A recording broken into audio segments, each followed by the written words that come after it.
Begin in earnest. Thank you, my good brother Nwaba. How are you? Looking younger, man. That's it. That's it. Kate, no, my dear. Sorry. Yesterday I was so busy. I had lots and lots of things to do.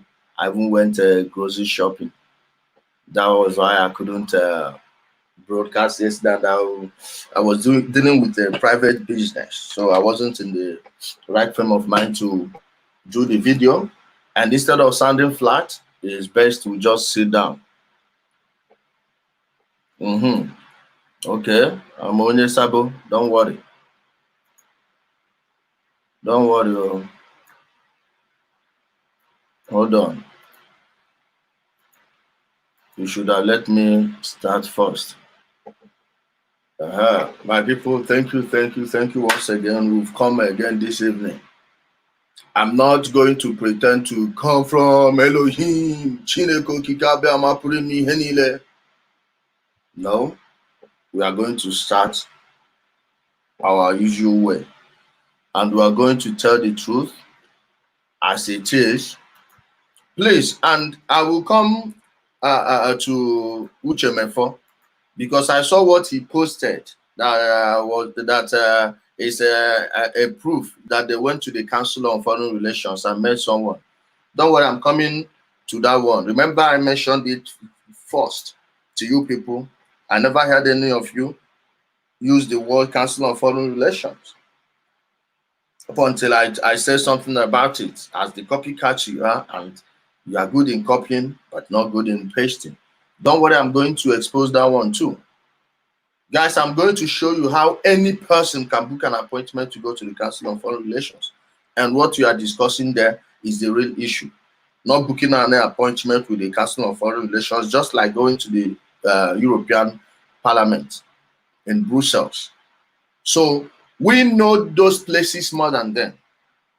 They may succeed in BSing the people back home or the people who don't do their researches. Hey, this is an organization that we've treated here more than, let me say, more than 4 times in the last 3 months. Okay? Martin's code. Okay. I'm coming. Let's see if you type it again.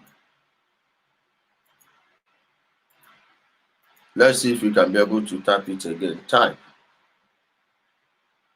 What is your mission? To tell the truth. To tell the young ones the truth. So they don't go on losing their lives over nothing, over a common promise. Please, do not see this like I don't know where the story was coming from 2-3 days ago that I've apologized to IPOB. And I heard Joyce Green, thank you. We have people on YouTube already. Thank you. And those of you that I just blocked now, you can go there and type one nonsense and I'll still block you there too, because it's from the studio. So guys, they just took a clip where I said I don't have any problem with IPOB and said that I've apologized to them. These people keep on scoring own goals after own goals. Guys, I will need my glasses because I'll be doing a lot of reading today. Own goals after own goals. Please, anyone who knows me, know that I don't apologize when I am right. And I don't back down from threats. That is one thing. No one, even my worst enemy, will never associate me with such character. Apologizing for being right and backing down to threats. Really? Seriously? Don't worry, I will use one person to set an example very soon. That is from my village, but I'm just watching him. Not Kennedy. This one is an unrelated business. So let me just show them how I love escalating things. And I'm not going to be there defending myself from a criminal or the minions he's sending out there, you know, to put out rubbish. No, no, no, no, no, no, no. I am going to tell you the truth. Hey, stay on the topic. Stay on the issue. Okay? Stay on the issue at hand. Do not try to bring in different things. Ah, Fred. Is this my Fred? Fred Natural. I think it's Fred and Missy. So my people, young ones in Nigeria, please, I want to ask you, what exactly are you fighting for, and who exactly are you fighting for? I've asked these questions so many times. Are you sure that you are on the same mission as your leader or your leaders? Are you sure you all have the same motive, the same goal? If you think you do, just give me some minutes to unpack the things I came to give you today. First off, when you are registering an organization, a public organization, something you say belongs to the people, why would a single person be the sole shareholder? Why would it be a private company, a private limited company?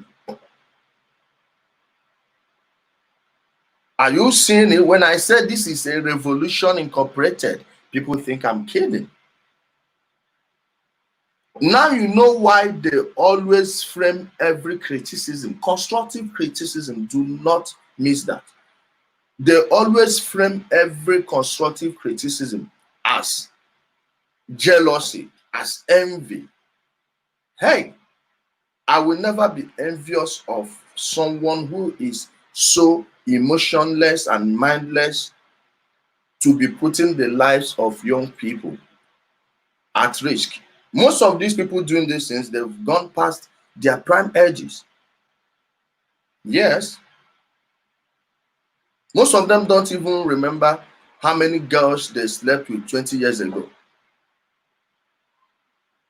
They are long past their youthful ages or prime.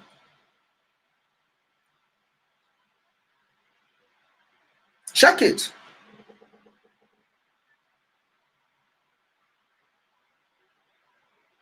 This is a private business. I'm going to go to the yesterday's broadcast when they are trying to sell you the thing in the form of a prophecy, or that the eclipse, a partial eclipse that happened a couple of days ago, is a sign that Biafra is coming. Guys, do not let anyone lie to you. Do not lose your life. All the people doing these things, none of them is in Nigeria. I'm not in Nigeria. Just like most of them. To worsen the matter, most of them, their families are not even in Nigeria.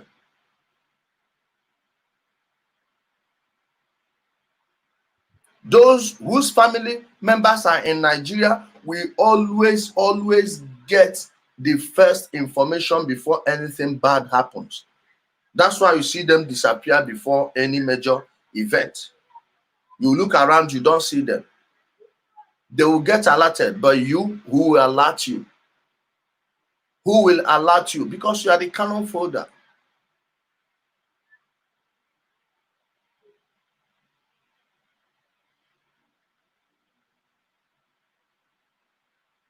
You are just a cannon folder. Before the Python Dance 2 happened, Uchemefo was on radio saying that the military are on their way to Afara Ibeku, that all IPOB members should be heading there, that they should be going there. His own brother, who I heard is a personal assistant to a politician in Anambra State, didn't go there. He didn't make provisions for his immediate family to go there. But he was telling ordinary people to go there, go there. Remember, that thing happened because some guys from his compound were stoning soldiers. The video is there on the internet. Stoning the military guys at a checkpoint Why would you do that? Why in the world would you do such a thing? Meanwhile, when the soldiers were going, he did not tell these guys, hey, go into your homes. These guys are coming.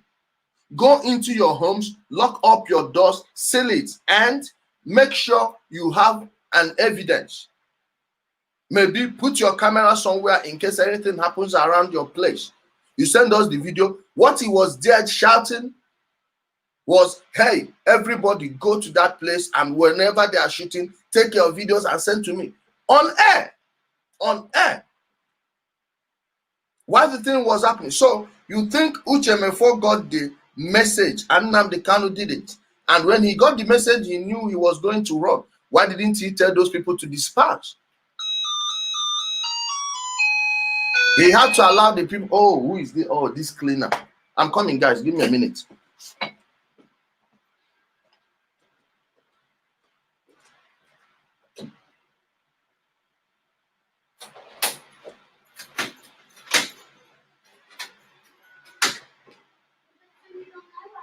Ne? Yo.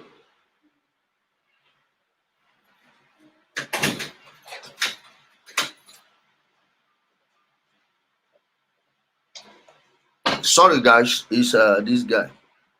They're these small kids. I know they're just looking for money, and they're just telling me they forgot something. No, next time. So, guys,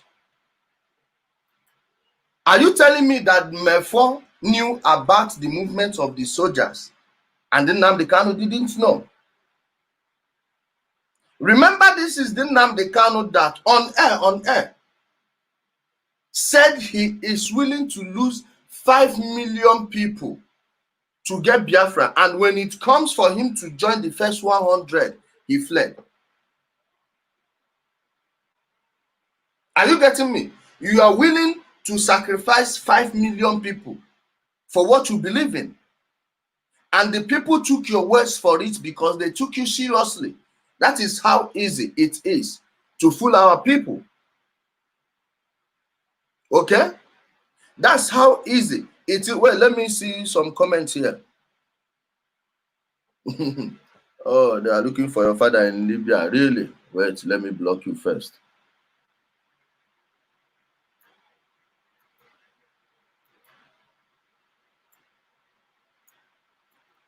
You said you are willing to lose 5 million people, but somehow you couldn't manage to add yourself to the first 1,000, the first 500. Huh? Please, my people, tell me the person that is supposed to pay for the blood of innocents that were wasted. The person who was bragging and telling the people that whatever happens, I will be here, this and that, when it comes, you run away. Or the person who from day one had been telling your people to please calm it down, calm it down. This is not the way to go. They are telling you that Uchemefo was telling you that the international media will be there. Where did you see that in the international media? Nowhere. Nowhere. How many people were taken from that place that day? No one knows. Not a single soul knows.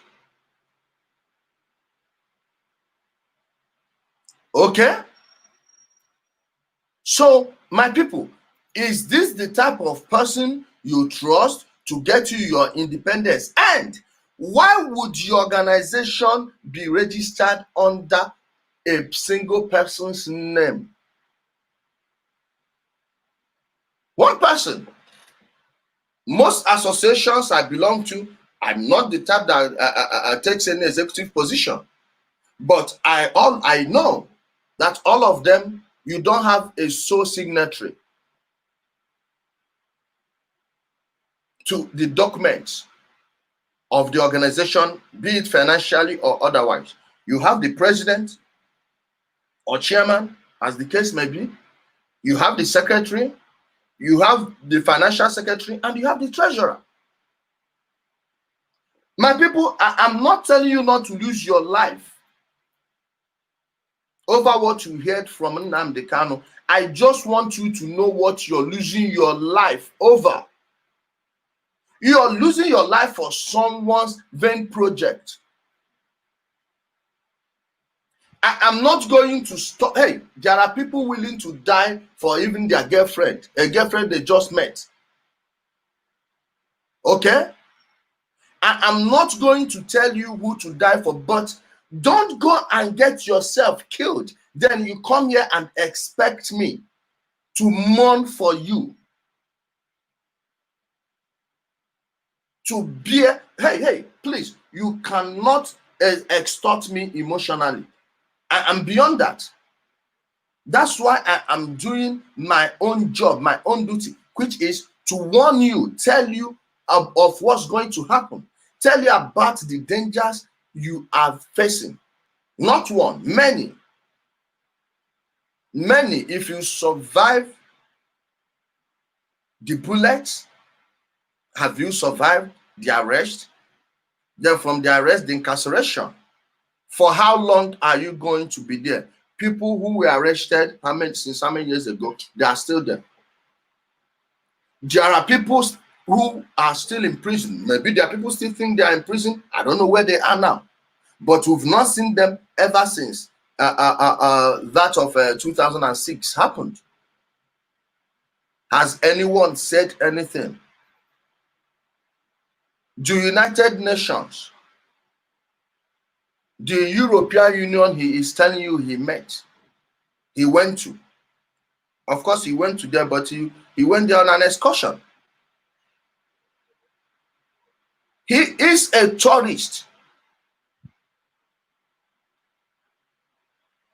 I wonder why he hasn't gone for 2020 summer tour. Could be because of the pandemic in Europe, or that the people's finances actually can't bring him there at this point, because everyone is economically hit.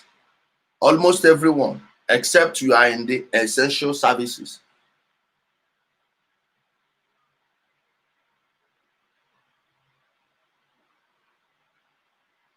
Young ones, let me show you something. And I'm coming to the prophecy side though. Wait, you are coming. Uchemefo, I'm still coming for you. Okay? You said you went to the Council on Foreign Relations. Don't worry, batago na zone. Ebe Chineke ga-akpọ gị ọkụ. You want to play, don't worry, you will soon tell us you went to the Trilateral Commission. I'm coming. Guys. Okay. Let me share the screen.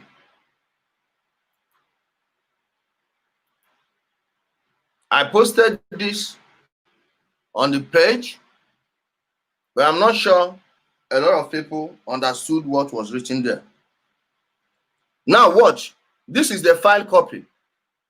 Certificate of incorporation of a private limited company. Watch it, watch it. You are giving your life for a private limited company. Watch it here. Clearly written. This is Radio Biafra London, the mothership of everything. Watch it. IPOBO, whatever, as long as it's under Nnamdi Kanu, is under this. Watch. Certificate of incorporation of a private limited company. Company number 8244993. He says, now let me read. The Registrar of Companies for England and Wales hereby certifies that RBL Management, that is Radio Biafra London Management Services Limited, is this day incorporated under the Companies Act of 2006 as a private company, that the company is limited by shares, and the situation of the registered office is in England and Wales, given at Companies House, Cardiff, on 9th of October 2012. Watch it. From the Companies House. Look at it here, my people.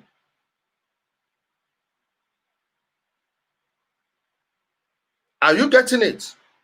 Now let's go to the next page. This is watch. Companies as application to register a company received for filing in electronic format on the 8th of October 2012. Company name RBL Management Services Limited. That is the name in full. Company type private limited by shares. Guys, are you here? This is private. Again, I am not stopping you from dying, from going to give your life. Okay? Go protest, go stone the soldiers, go do whatever you like. Just know that you are not doing it on my behalf. Don't come here tomorrow and tell me that you died saving me. You are not, you didn't give your life saving me, neither did you give your life saving Igbo people. You gave your life to make Nnamdi Kanu relevant. Watch it there. It is a private venture. Let's even start from there. Let's start from that foundation. Okay? Hey, this kills the argument before it even starts. Are you getting me? The argument died before arriving. A private limited company. The key word there is private. I'm coming, guys. I will not be here and allow any idiots. I think people are seeing what I'm doing.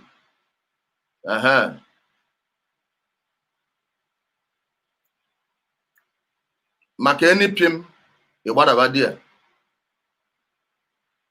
We still have our silver concrete, our Gabson block industries still functioning. Guys, I read. Situation of registered office, England and Wales. Proposed register office address. Is it 30? Sandlings Close, London, England. Southeast 15 JSY. Okay. I wish to adopt what? Entirely bespoke articles. Okay. Oh, I'm coming, guys. I'm coming to the real issue here. Watch it again. See the okay, this one is for company secretary. I mistakenly added this one here. Don't worry. I'm coming. Type person, full forenames, Mr. Nwanne Kenny Oku Kanu. That is Nnamdi Kanu's name. Nwanne Kenny Oku Kanu. Okay. Now watch the same address. Country and state usually resident, United Kingdom. Date of birth 25th of September 1967. Nationality British. Occupation broadcaster Anamano. Now watch. Statement of capital, share capital, class of shares ordinary, number allotted 1, aggregate nominal value 1, currency Great Britain pound. Watch. Amount paid per share 1, amount unpaid per share 0. Are you understanding it? Prescribed particulars. Full rights to receive notice of attend and vote at general meetings on careers 1 vote and full. I missed some of these things here. But now he has the right to vote and this thing, whatever. Statement of capital, totals, currency, British pounds, total number of shares 1, total aggregate nominal value 1. I'm coming on. Now watch, same thing. Name, Nwanne Kenny Oku Kanu. Are you seeing it? Please, those of you that have registered companies before, you know what this means. It means that after him, no one else can access anything about this organization except you are his next of kin. Except you are his next of kin. Are you getting it? So this is the person that is going to give me a country flowing on democracy like water. A country where they've already shown you how you are going to live under them. If by any chance, let's say we all fell into a deep sleep, we all caught some flu or fever, eh? Na yakatazie typhoid, onye ọbụla yakatazie typhoid, afọ na-asakwụzido onye ọbụla. To the extent na enyeziri onye ahịa ka ọ dị gị ka ahụ ga-adị gị. Ofu nke ebido ka ofu onye jide ụdị ya kpachie ya etu a nọchie kodu call everything akwụna half ya. Unless me change this thing yesterday nke ma amahọ. Except they changed this yesterday that I don't know of. Or if you people have done anything there other than what I'm showing, please, I would like to see the documents. I would like to see the documents. Again, Igbo, know what you are dying for and who you are dying for. Don't come here tomorrow and tell me you are dying for me. That those that died, hey, I pity their families. I'm sorry for what happened to their families. Their families are the ones suffering now. No one has visited them. Where is the girl that was broadcasting for you people? Waka Waka Biafra. Where is she today? Has anyone gone to meet her family? Where is she? Where is she? Where is the girl today? Huh? Again, do not come here and tell me that those people died for me. No, they died for one man's business. They died for one man's business. I started suspecting this guy when they started saying, hey, our organization is registered in London. I'm like, huh? In London, the UK still control Nigeria. Huh? From the central bank to every other thing. Then somehow an organization that is going to carve out a contract of Nigeria is registered in the UK. That's just as bad as telling me that you registered it in Abuja. Because Abuja is just the small capital. Now you see why the person that was telling you to go and attack Buhari in South Africa, hey, which one is it, Jubril or Buhari? Now, why would you tell them to arrest Jubril?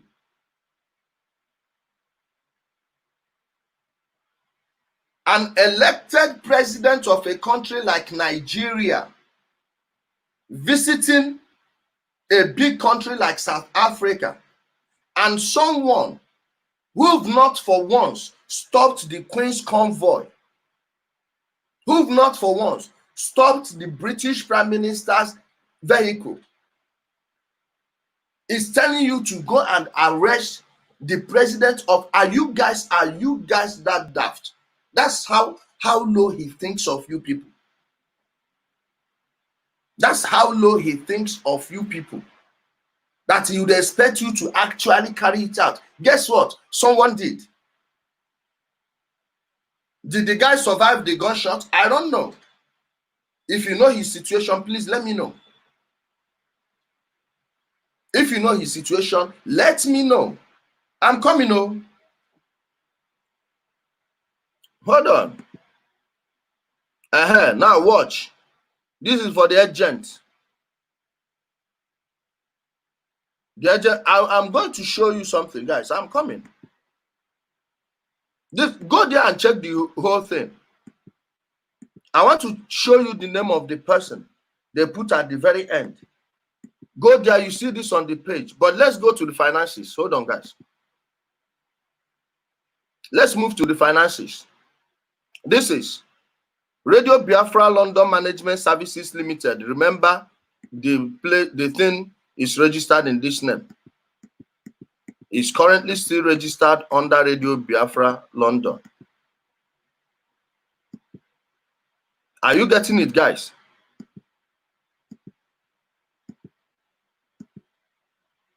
Watch. Are you seeing it? RBL London. Now let's get to the finances. This is registered number is here. RBL Management Services Limited, abbreviated account, 31st of October 2013. Hey, I have that of 2012, 2013, 14, 15, and 16. Okay? I don't have the other ones yet. I'm coming. Watch it, guys. Fixed assets. To watch. Just see where you keep your eyes here. And signed on their behalf by Nwanne Kenny Oku Kanu, director, Nnamdi Kanu. That's him. That's his alias. Watch. Signed by who again? Watch. Nwanne Kenny Oku Kanu. Statement of capital, total, watch, shares and everything. Full details of shareholders. Only one shareholder. Shareholder, what? Shareholding. One. Only one person. Watch it here. Here. Focus on this place. Let me use this mouse. Focus on this one. Only one shareholder. Only one shareholder. It means only one owner. Nwanne Kenny Oku Kanu. Watch it here.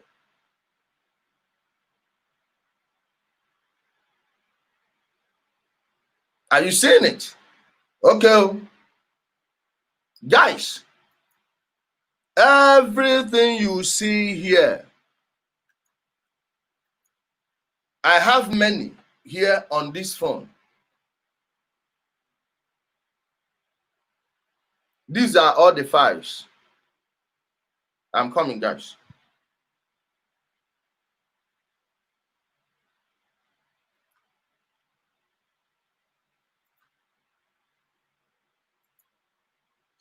Guys, those are all the files. Those are all the files.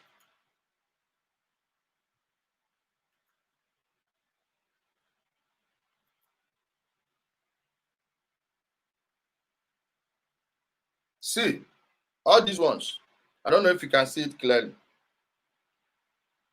Don't worry, I've sent them to some people. These are all files.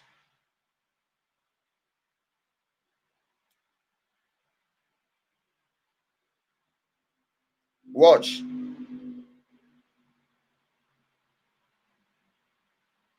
I will still show all of them to you guys. This is what this guy is doing to you people. At this early stage, at this early stage, from beginning, this guy never had any intention of giving you any Biafra. All those lives lost were lost for that money, for the money. For the money he was going to get. So for that reason, he is willing to keep fooling his people, even if it means ignorant people who don't know how international politics works, going to put their lives literally on the line. And for him, it's okay for his family to all move to Germany. It's okay for him to be alerted before the Python dance started. Then he left through the back door, leaving ordinary people, people whose lives don't matter, to perish. I'm coming.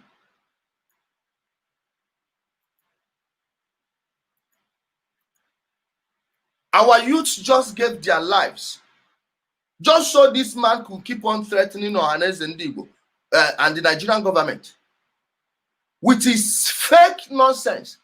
If they bought the rubbish story, the Igbos are going to suffer. If they don't buy it, the Igbos are going to suffer. Why are we going to keep, for how long?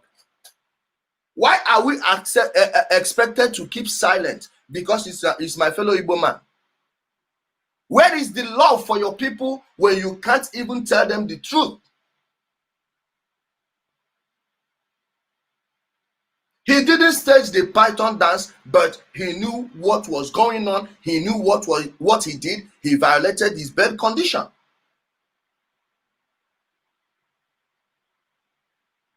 And Uchemefo was on TV, on air, telling the people to go to Afari Bake, go to Afari. Uchemefo, does it mean that your brother's car refused to work that day? Why wasn't your brother there? Why weren't your family members there?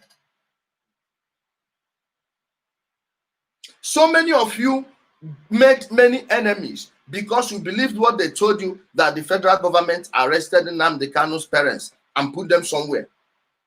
That they were arrested. For how long did they sell that story? Meanwhile, they were in Germany.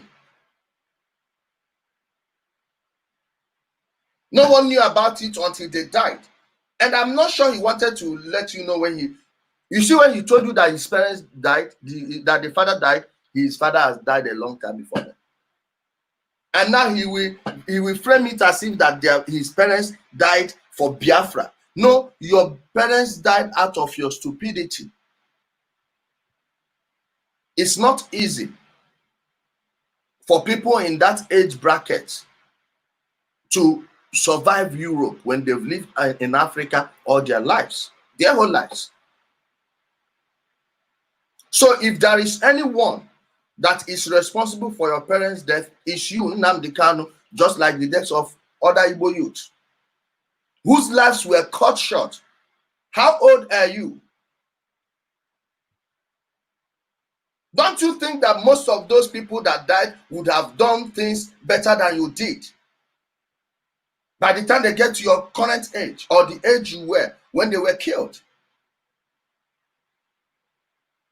And people's children had to die. When you talk, they want to intimidate you. Hey, guys, I told you this is the hill you will die on. Guess what? It is the hill you will die on. Stop spreading fake news that I apologize to you. In what way? In what way? Huh? Please, if anyone tells you that I apologize to them, ask the person where my dead body is. Because I will have to die and my dead body will utter that word.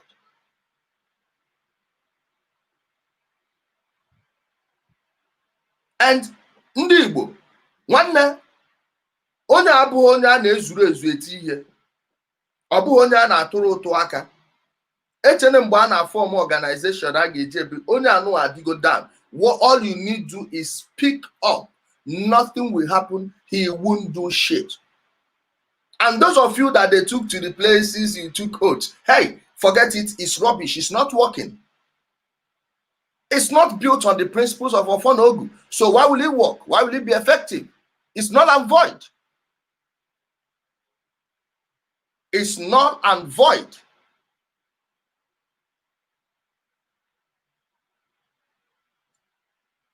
Okay?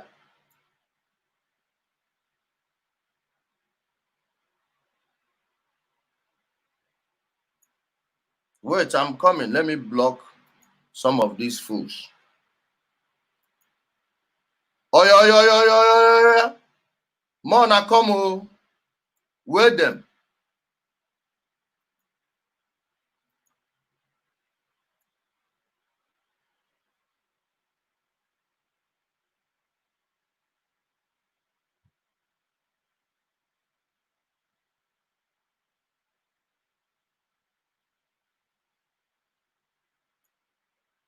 Guys.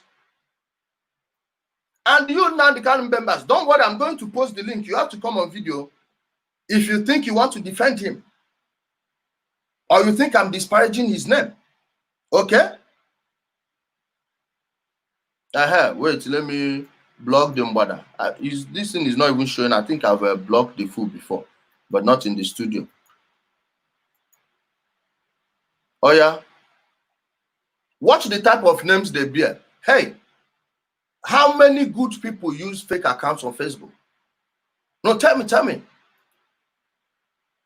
All you need to do is go to the comment sections under my post And you see many fake accounts, of which the bastard may be one of them. He uses so many fake accounts, of which the criminal may be amongst them. They are coming. Okay. Whatever I wish on Nnamdi Kanu, I wish that his secrets be exposed. Okay?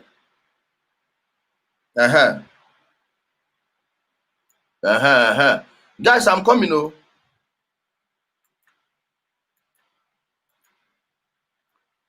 Again, people back home, hey, all these ones abroad are not my problem. I am concerned about the people back home. All these ones abroad, we are all in safe places, so we are all in safe societies. We are all safe. We are all safe here. Just tell any idiot that is telling you to go confront the military to come back home and be at the forefront. So you follow the person at the back. Or at least let them bring back their families there. Then surrender their passports to you people. Try it and see how fast the music will change. See how it will change. It will turn from let's go and protest to let's keep praying.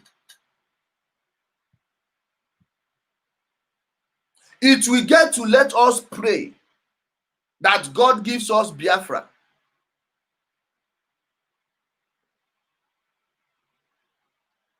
See how fast they will move. These people know exactly what they are doing. Then let me answer Uchemefo. I want to read what he posted. Let me read Uchemefo's post. Watch here. Let me read it. Uchemefo wrote, "This is Ambassador Campbell of the famous and almighty Council on Foreign Relations. This was either in October or November 2019. Oh, you forgot when you met him. Okay, I forgive you that. At the CFR office in Washington, D.C., USA. There have been arguments by some horrible souls controlled by destructive instincts of envy, jealousy." Come on, can you people get something new, please? Of envy, jealousy, and greed. He wanted to write greed, but he wrote creed. That IPOB was never at the CFR office. If this is not an evidence, then you may wait for the confidential details for the rest of your lives. My dear, no confidential details. Are you hearing me?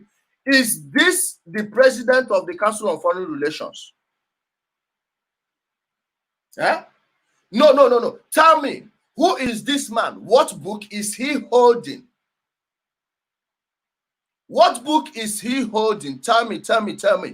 The Council on Foreign Relations building is not guarded by crocodiles in Washington.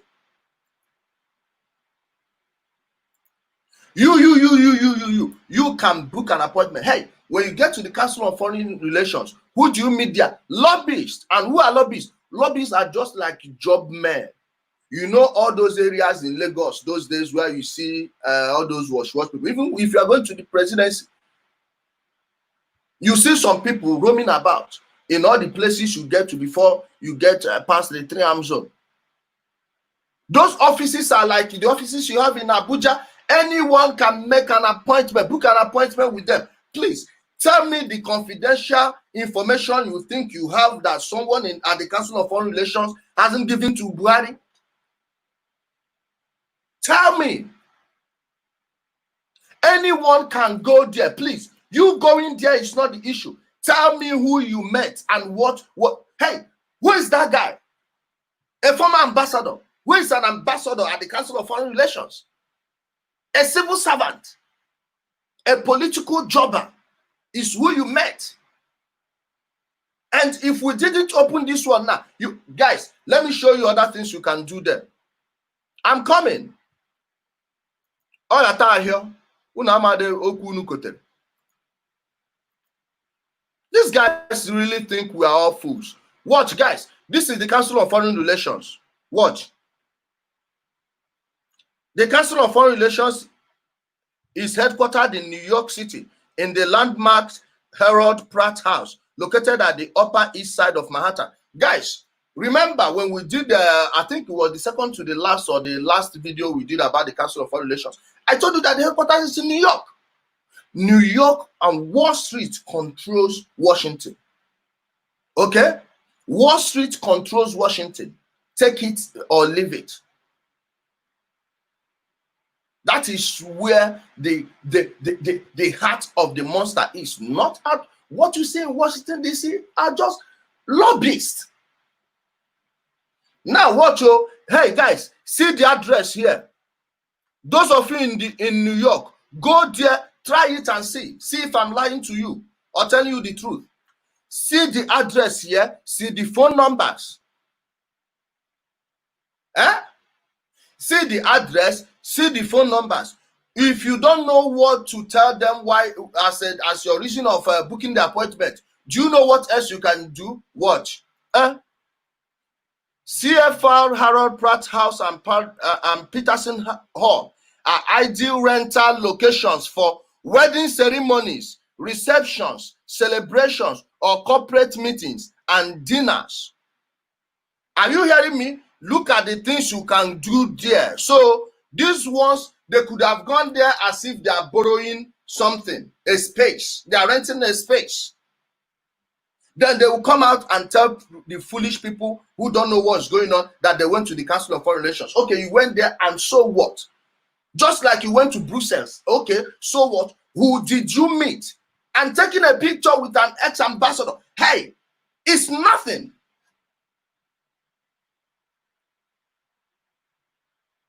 It's nothing. You can go there to book spaces. Hey.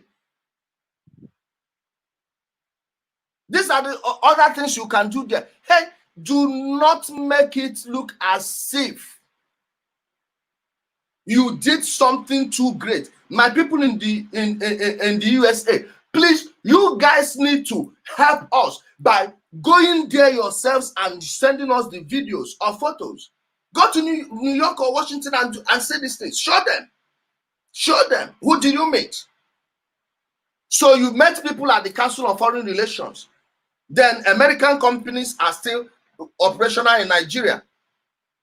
The ambassador, the US ambassador to Nigeria was not summoned. Huh?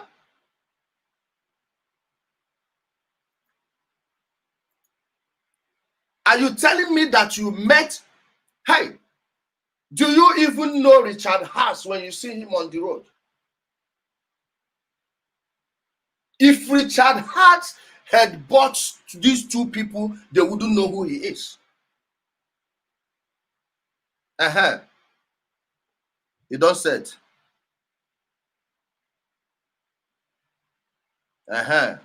Wait, I'm coming. Guys, let me take care of things here. Okay. What song is this? Okay.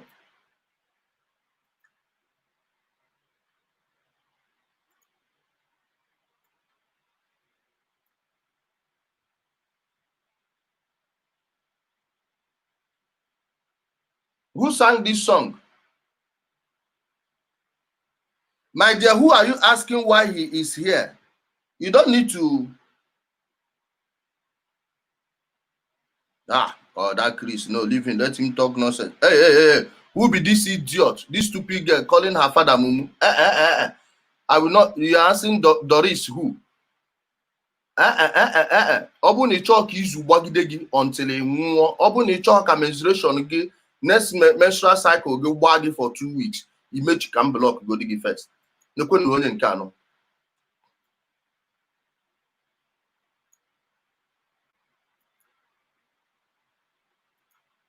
My brother, that song, I don't know how to sing it.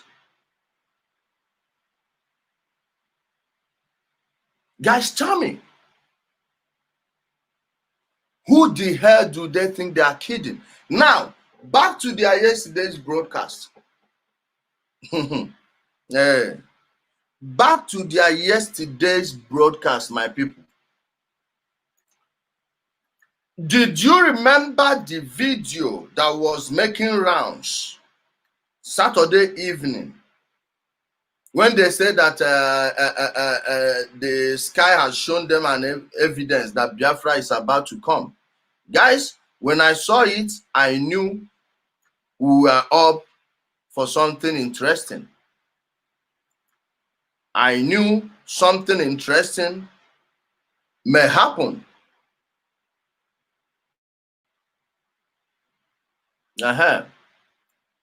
Attention seeker, and you're here. See how the thing they pay you. Okay, don't worry now. Let me help you. Attention seeker, and you're here. Okay.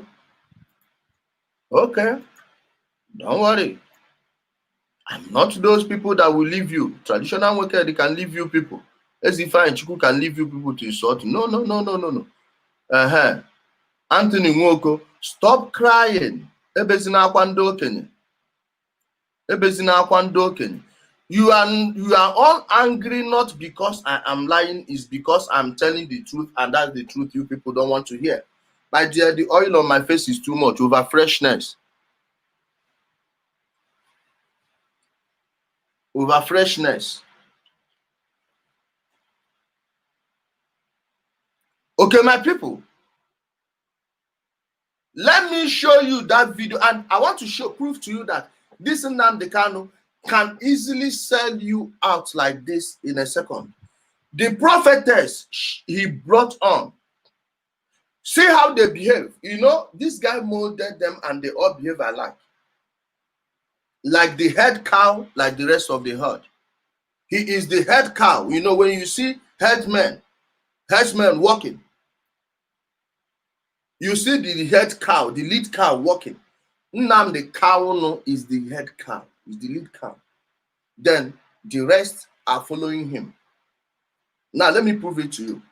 When that woman was saying what he wanted to hear, remember he has spoken with that woman before, of which he told you people, and told the woman to tell the public what she told him before. Then it started flowing. The moment it got to some places, you saw him start changing. Then someone called and made a statement that he doesn't believe in all these prophetic things, prophecy in government, this and that. Then immediately Nnamdi Kanu did a 180. Immediately he did a 180 and started attacking the same woman who was in his show. Little things that matter. These are the little things that will tell you the true character of a man. Little things that matter. Imagine how he denied the woman, put her under the bus like this. Like this. Let me get the video first. I don't know if this is a coincidence or a plan something. You know, I don't underestimate anyone, even fools. I don't underestimate fools. Maybe someone gave him the idea, hey, let's use a church format, that God is giving us a sign. Okay? That God is giving us a sign. I want to show you how daft this guy has rendered Igbo youth. Some Igbo youth. All the works we've been doing to raise these people from the dead, this guy is putting them back to a state of comatose. I'm coming. See it. I titled the video Yahoo on 5G. My people, see 5G Yahoo. 5G Yahoo. 5G Yahoo. Yahoo on 5G. Ha, man. Igbo elders. Now I know say that phone get power, laptop get power. Watch it. Watch what I titled it. 5G Yahoo at work. Can you imagine? Okay. Guys, let's watch this. Hear what happened though. Hello, dear friends. Hello, dear friends. Dear friends. Signed and sealed. Signed and sealed. Can you see the sign that I'm seeing? Can you see the sign? Signed and sealed. Signed and sealed. My anger is not the buffoon shouting, can you see it? Signed and sealed. Hey, please, Nnamdi Kanu, you called off the election because a document was signed and sealed, and you said you are going to reveal it at the appropriate time. When exactly is that appropriate time? The next election is about to come, and people have already started strategizing. Is this the signed and sealed? This? If this is an exit strategy, it's a very bad exit strategy. But even as bad as it is, this guy has no exit strategy. That's why you start saying, you will soon start seeing him being either too calm or too agitated. Are you noticing it? He is trying to enter into a different scheme. But hey, you can't. I told you, this is going to be a protracted battle, a protracted war. You said it's December. Hey, I've made you a deal. If December you get them Biafra, I will hang myself on live broadcast. I will hang myself on live broadcast. Guys, I am not suicidal, but I am going to do this one. If I didn't do it on live broadcast, I didn't do it. Of course, come on, these guys are nobodies. They don't even have the capacity to do it. And I live in a very safe country. You come, no problem. Come, there are cameras everywhere, and I'm well protected. Forget about the camera. And hey, if they pay you, make you come try your luck, collect better money first, so you are more or less going home in a coffin. Are you hearing me? You are more or less going home in a coffin. That being said, I am going to hang myself if Nnamdi Kanu brings Biafra this December. That is where I stand. I put my bet. That is where that place. December. Now you talk about. Now you talk about. I dare here for you. I am waiting for it. Forget the idiot that is shouting. Have you seen it? Signed and sealed. Signed and sealed. That may be the money they paid him talking. The people I'm feeling sorry for are the people at the background. Hey, and if you see the way these women will be waving their hands, oh, thank you, Lord. Chineke imena reward to onye dikage osinwa diri nne. Oh, Chineke of Ojapam tumere pillow. Chineke umu nwanyị. Chineke ekeno hell. From the sincerity of their hearts. From the sincerity of their hearts, they are saying, those are the people I am feeling sorry for. Not the fool shouting, signed and sealed. Not them. Because they are either too stupid that you don't even need to feel sorry for them, or they are really evil and terrible. Just like Nnamdi Kanu, knowing very well that he has made no provision for the people, no media, nothing at all, no structure. He once told them that the Avengers are working with that POB, right? The Avengers. The lies that have been told over this shenanigan, this political Yahoo, 5G. They have people everywhere. I told you, that guy that was narrating the Kereren case video, we are forbiddable, you know his English. Let's go back. Hello, dear friends. Hello, dear friends. Biafra, sign and seal. Sign and seal. Can you see the sign that I'm seeing? Can you see the sign? Sign and seal. Sign and seal. The same sign has been occurred again. Few days to the parents that Biafra has been confirmed. Second, third, fourth time, heaven has assigned it again.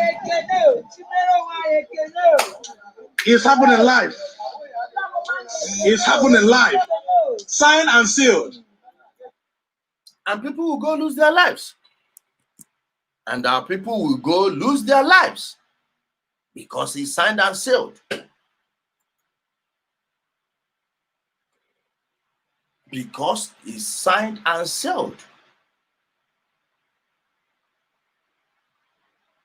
Are you seeing it? Add that to the Obikerenke video. Tell me that this guy has not programmed these people and destined them for destruction.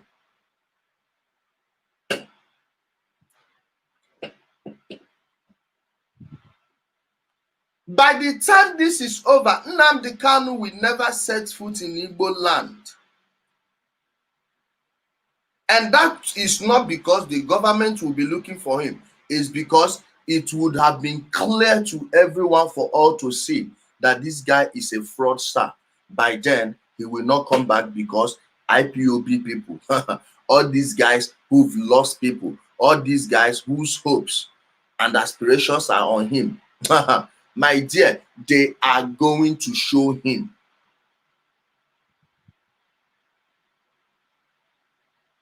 They are going to show him pepper. Okay? I watch English, oh man. You are a foolish for life. You know them by their fingers and capability.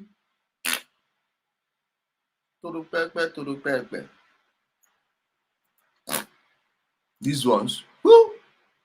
Umuiti. Umuiti.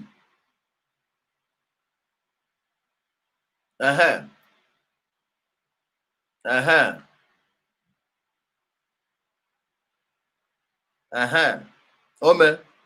Wait.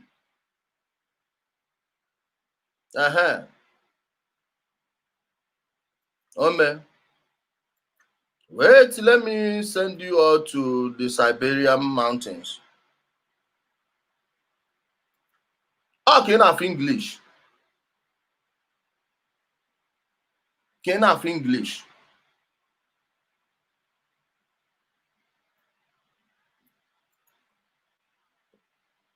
He told them, if Nigeria hosts an election in 2015, we would have failed.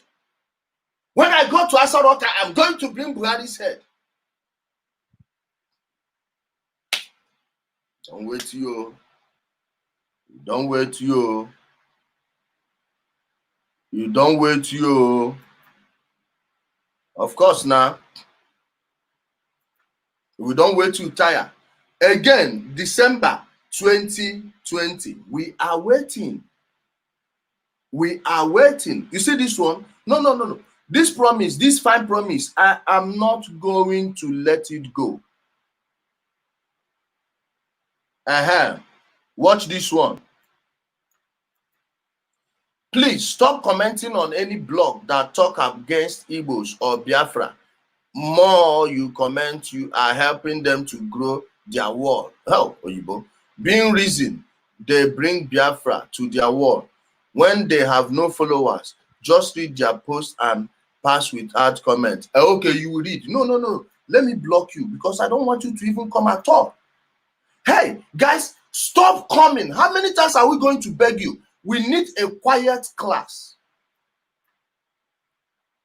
If you be honest to yourself, you will know that most of the things you're hearing here, you can't hear them elsewhere. Not to brag, But you have the smartest Igbo people here. And my friends, Inokechukwu, Ezifeanyi Chukwu, Amadioha, Soki, that started Ndozi Ordinary, Chibuike, everyone. This, our sister in the USA, that's working with Ocha TK, Ada, that we featured here. Her name on Facebook is Adachi. Go check the videos. Hey, go there, go to the page and check videos. Learn. So guys, having played the other video, let us go to his yesterday's broadcast. I want to show you what transpired between him and that woman, and you will see how this guy just threw this, he kicked her under the train. Watch, I'm coming, guys. Okay, see the video here.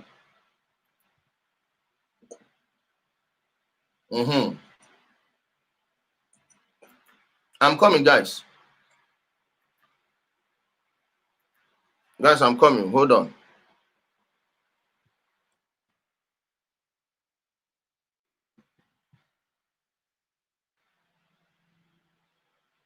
Hold on, my people.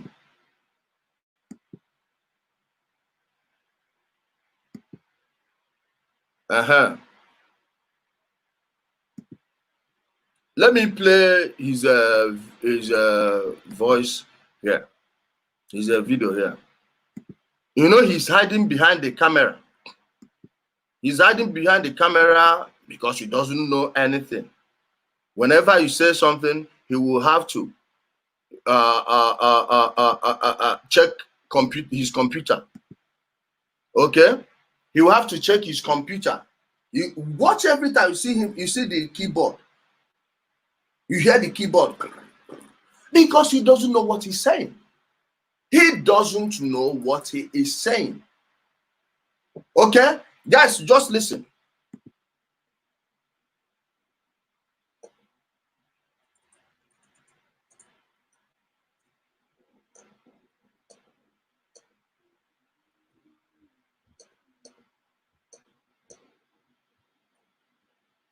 Don't know which one he's typing. Let's skip.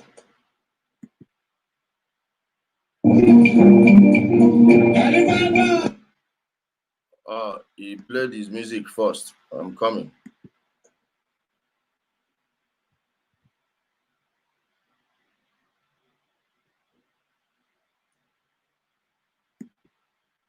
Friends, your family, your neighbors, those who are gathered around you, that they too may participate in this very wonderful program this evening. We have the prophetess with us all the way from New York, and I'll be bringing her in very shortly. But before then, as always, we are going to hand over our proceedings to the Most High to show you how confused someone is. With your kippah on your head, your skull cap, Jewish skull cap, and your whatever towel you are throwing across your shoulders, you are still praying Chukwu Okike Abiama. Now he didn't add Elohim. I wouldn't put words into his mouth. And at the end of your prayer to your Yehoshua or your Jesus, you see end it with he say, "Nwokem kenke nano horofu,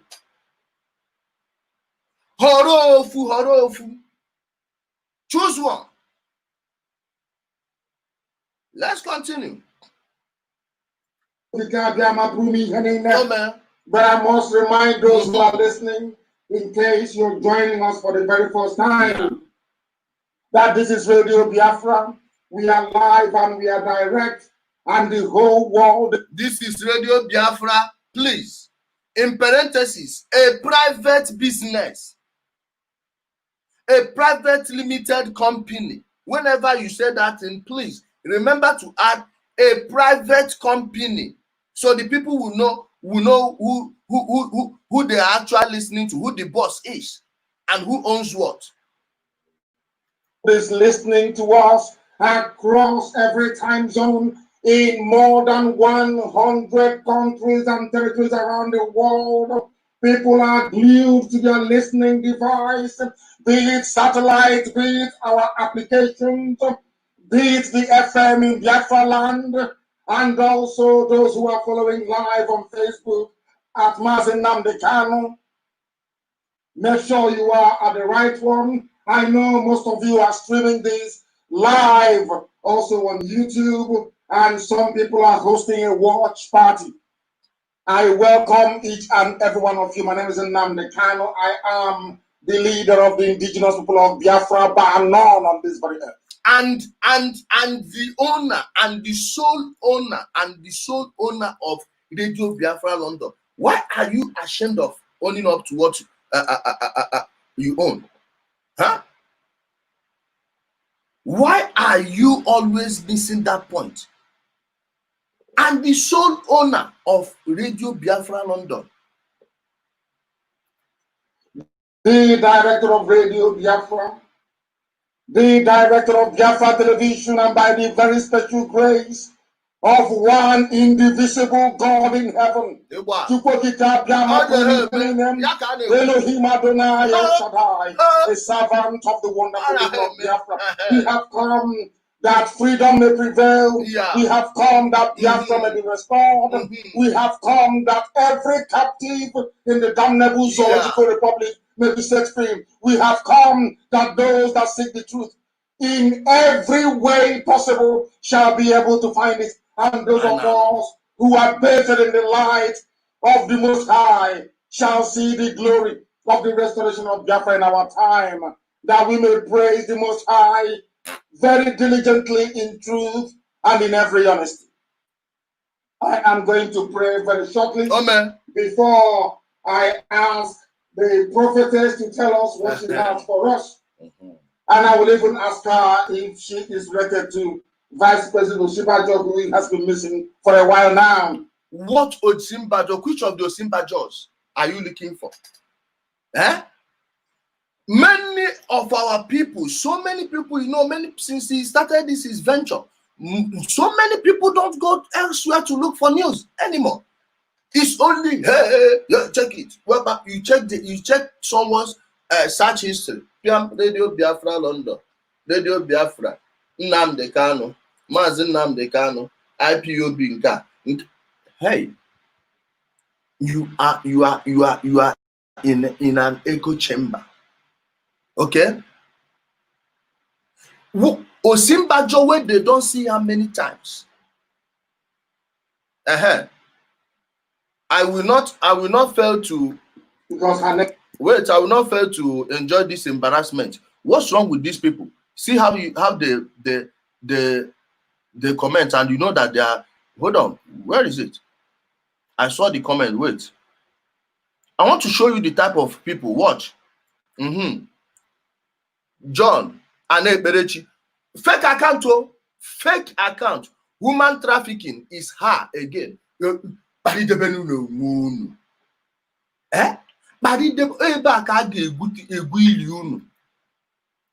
This is the hill you will die on. I told you people, we don't need to form any organization to end this criminality.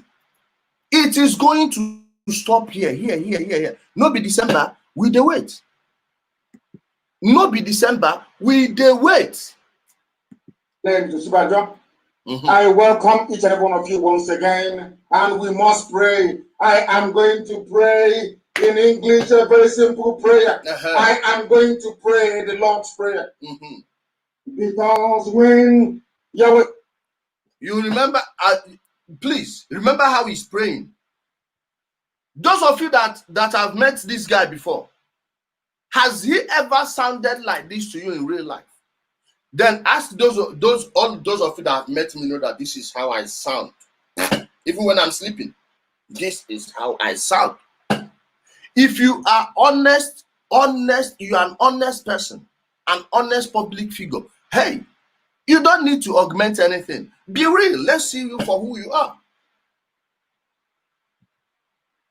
stops me from wearing suit every time? Huh? Because it's not original. Nothing this guy is saying is original. Remember how he speaks right now. For those of you who haven't seen where he's copying these speeches from, his speech pattern from, if you haven't seen it, I will show it again. Don't worry. Yeshua was on the face of this very planet. Mm-hmm. He was asked, please, Rabbi, teach us how to pray. And he said, our Father who art in heaven, hallowed be thy name, thy kingdom come, thy will be done on earth as it is in heaven. Give us this day our daily bread, and forgive us our sins as we forgive those who sin against us. Lead us not into temptation, but deliver us from evil. For thine is the kingdom, the power, and the glory forever and ever. He's saying, I remember very vividly that Yeshua said, Ana-ekpe Jesus ana-eti ise. Ana-ekpe Jesus ana-eti ise. Kemgbosi anyị ga-akwụsị dara anụ a. Wait, the wash never declare? Eh? The wash never declare. Now, I want to show you people something. Don't worry, we never they go anywhere. We never they go anywhere. Pure businessman. Please, guys, this is Martin Luther King Jr. speech. I have a dream. Watch the name, Martin Luther King, MLK. That's where he copied his name, MNK, from. Copycat in the morning, copycat in the afternoon, copycat at night. Watch, guys. I want you to listen to this speech. Pleasure to present. Those of you who haven't listened to this before, well, let me get to where Martin Luther King started speaking. And this was the 1 million man march in Washington, D.C. This guy is very lucky. He's very lucky that COVID-19 made them cancel this 1 million man march. He would have been ashamed of himself. His saving grace is COVID-19. China virus, it's helped him. Please listen to Martin Luther King. Copy everything. Watch it. I am happy to join with you today in what will go down in history as the greatest demonstration for freedom in the history of our nation.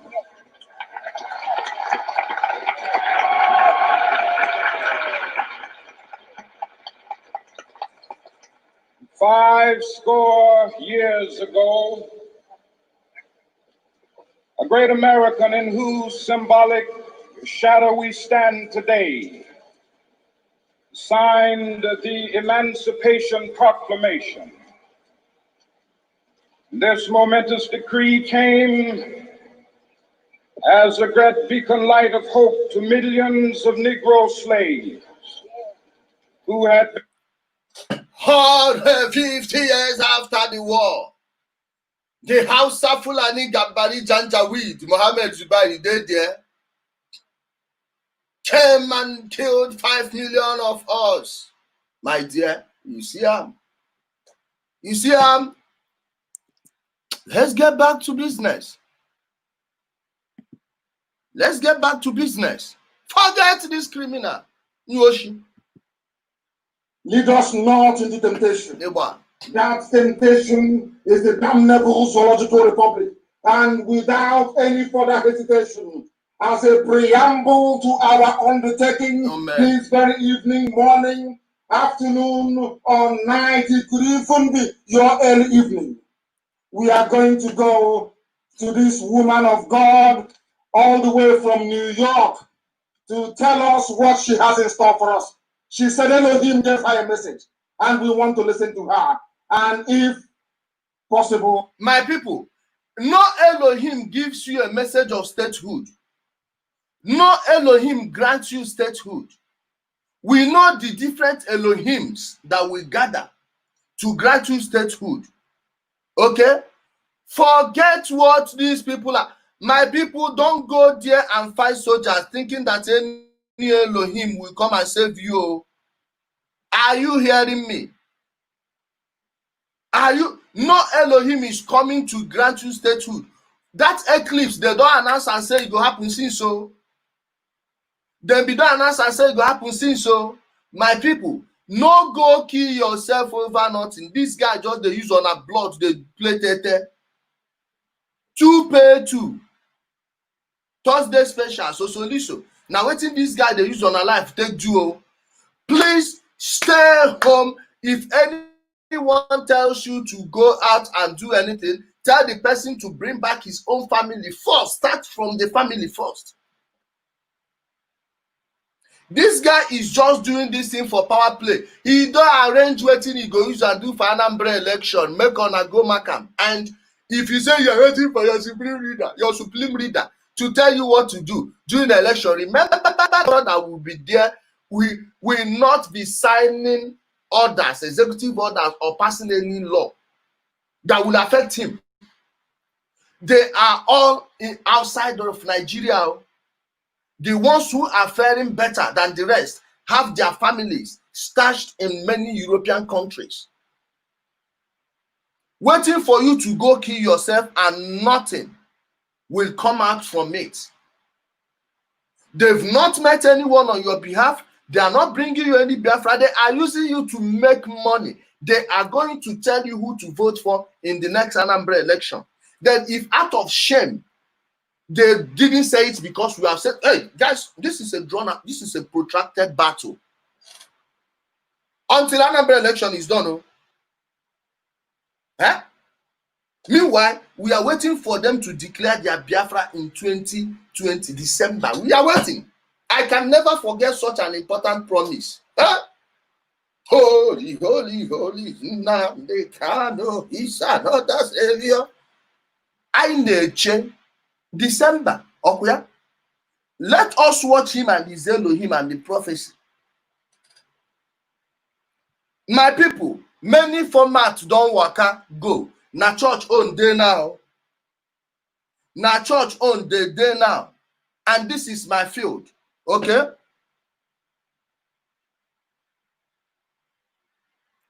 This is my field. When he don't enter religious matter, don't worry, that one I will dismantle him while still asleep. Straight out of the bed, I will dismantle the nonsense in 3 minutes. Let's go. Hope I will be able to ask her some questions. Yeah. Thank you very much, prophetess. Can you please hear me? Can you hear me? Yes. Yes. Thank you very much. We start once again by you giving us your name and where you're calling from, please. My name is Prophetess Oyetutu Oshibajo. I'm here in New York. Thank you very much. You're calling us from New York? Yes, my church, Light Evangelism Ministry. Advertise your business, Church my of sister. Light Evangelism Ministry in the Bronx. The Church of Light Evangelical Ministry in the Bronx, in New York. The Bronx part of New York, one of the 5 boroughs Yes, of New yes. York, if I'm not mistaken. In the Bronx part of New York, yes. Thank you very much. And why did you decide to call me the other day when we spoke, please? Yes, on the 1st of July, I was in the bathroom when the Holy Spirit came and started giving messages of Nigeria to me. And I ran out and I quickly picked my phone and I started recording it on the phone. And when I recorded... So the Holy Spirit waited for her to go get the phone and was ministering. Then she was recording it, typing them on the phone, right? In the phone. Okay. Edit. I sent it to a friend. This is what God says. Then I woke up on that Friday because I did night vigil. Waking up to put on the YouTube, I just saw that, wow, this is Senator Madikano that is, I wanted to pass this message to again. And here is, I just saw the WhatsApp and the number. Say, God, you are great. So you want me to pass the message to him? He said, yes. I said, okay, I will do. I quickly had the WhatsApp on my phone and I started texting you. This is what God says. Please, prophetess, before you continue, I have some few questions to ask you. Are you a Biafran? No, I'm a Yoruba woman. And are you married to a Biafran? No, please. No, please. Have you met me before? Never. I said I saw you on Friday. I got your number on Friday on WhatsApp. Never. Because wait, how many of you can directly contact him? Other than the American WhatsApp is using currently, is it in Germany and UK? I don't know where it is. Either Germany or UK. It's not telling you. How many of you can directly contact him? Those of you that are paying your money. So not that someone saw what somebody posted and decided that it will work with the scam, coupled with the their nonsense thing in the sky, because Nnamdi is definitely too dumb to come up with that one. The people around him, are the ones doing it. Remember, this is the same guy that 3 weeks ago called all pastors what? Oh, let me see. Let me check the word. Okay, fraudsters. Except for when they are saying what he wants to hear. Except for when it will work with the current scam format he has. Are you getting something?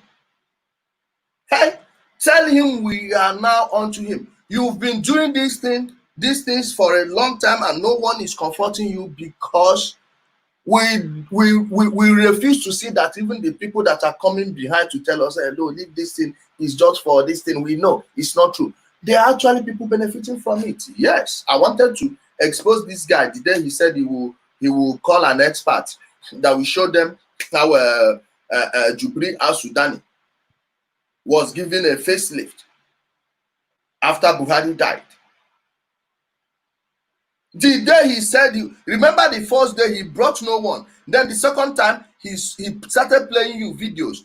That video was copied from the movie Face Off. Nnamdi Kanu, go and sit down. Copied from the movie Face Off. Now ask him, Nnamdi Kanu, you,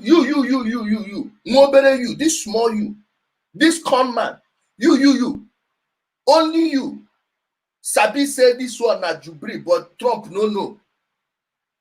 So you are now more informed than Donald Trump. Jubri went and met Trump. Is that what you're trying to tell me? Huh? Anukwame another one. Anukwame again. I've heard another type. So all pastors are criminals except when they are seeing vision, favorable vision on your behalf. Welcome to here now. People be wondering, why would a Yoruba woman be listening to Radio Biafra? Tomorrow they will just hold hands on this one and tell you, even Yoruba people are calling. Yoruba people, they want Biafra. They want to be part of Biafra. Whoa. When one person from Warri calls, hey, Warri people, whoa. How about Magnus Oraka? No, he's a Sabo. They've paid him. They've bought him off. The Nigerian government didn't say that you people bought Magnus when he was saying the things you want to hear. Now he's saying things you don't like. He's now bought by the Nigerian government. Okay. Oh. And a prophetess, for that matter, somebody who runs a church in New York. I will not be afraid of. Wait, let me block one person that the class monitors told me to block. Hold on. Where is he? What's the name of the fool?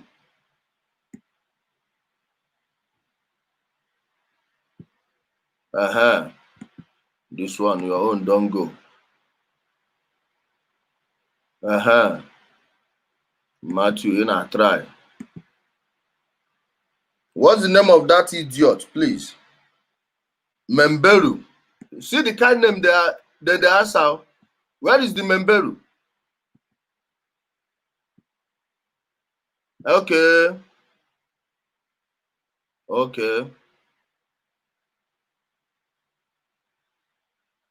You want to comment on what I know about 7/7 is tomorrow. Thank you for reminding me. Now tomorrow. Hey, I don't understand how you people think that you can actually get me to shut up by typing 7/7. Am I supposed to run away from it? Huh? Guys, get a life. Thanks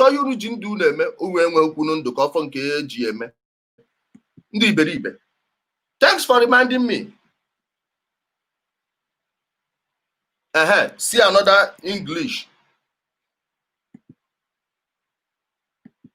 F you son of beach.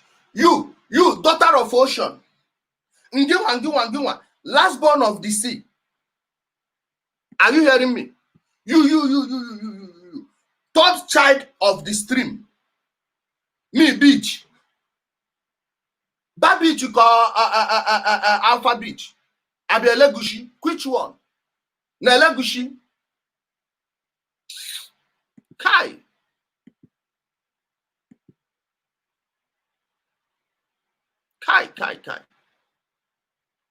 We dey wait oh. We dey wait on Akunu. Chineke akpogu n'oku. It's a message given to me. This is not the first time of giving messages. Even America knows I give messages. Please go ahead. So this is not the first time. When God sent me, I follow.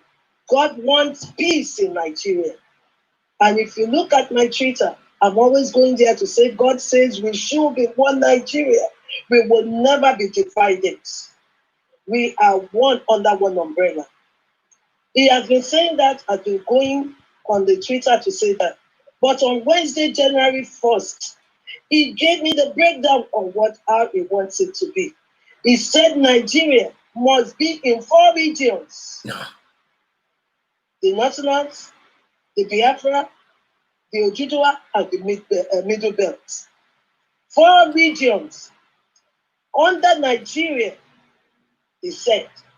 You are all under Nigeria. No, we are all Nigerians, but we are in a different regions. He said, being in different regions, we can make our regions as great as we want. It's in our hands.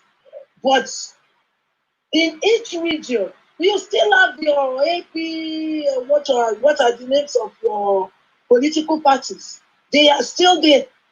We still have Asoro. They are still there. We still have vice president. And we have president and vice president. I love what this devolved into. Okwa revolution. Referendum. I love where it is going to. Have you seen what it has been reduced to? Have you seen what it has been reduced to? Guys, I'm not going to bore you with the long sermon. I want to skip to where somebody I believe I know said something. John Basil on YouTube. Okay, wait, let me go check it. Let me check the YouTube comments. John Basil, where is he?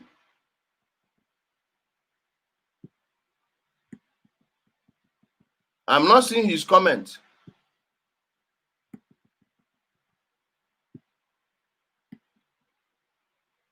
I'm not seeing his comment. Let's maybe when he comments again, let me know. When you see the John Basil's comment on this thing, on the board, you let me know. Okay.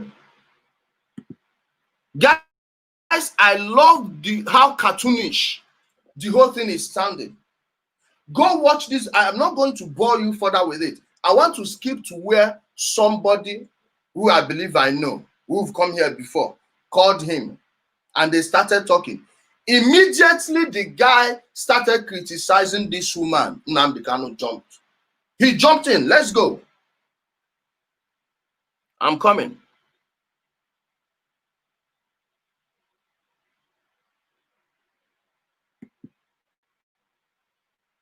Okay. They took the war to the front. And now they are running away. That's how you. If you give one Nigeria, the police that are unarmed are helping people.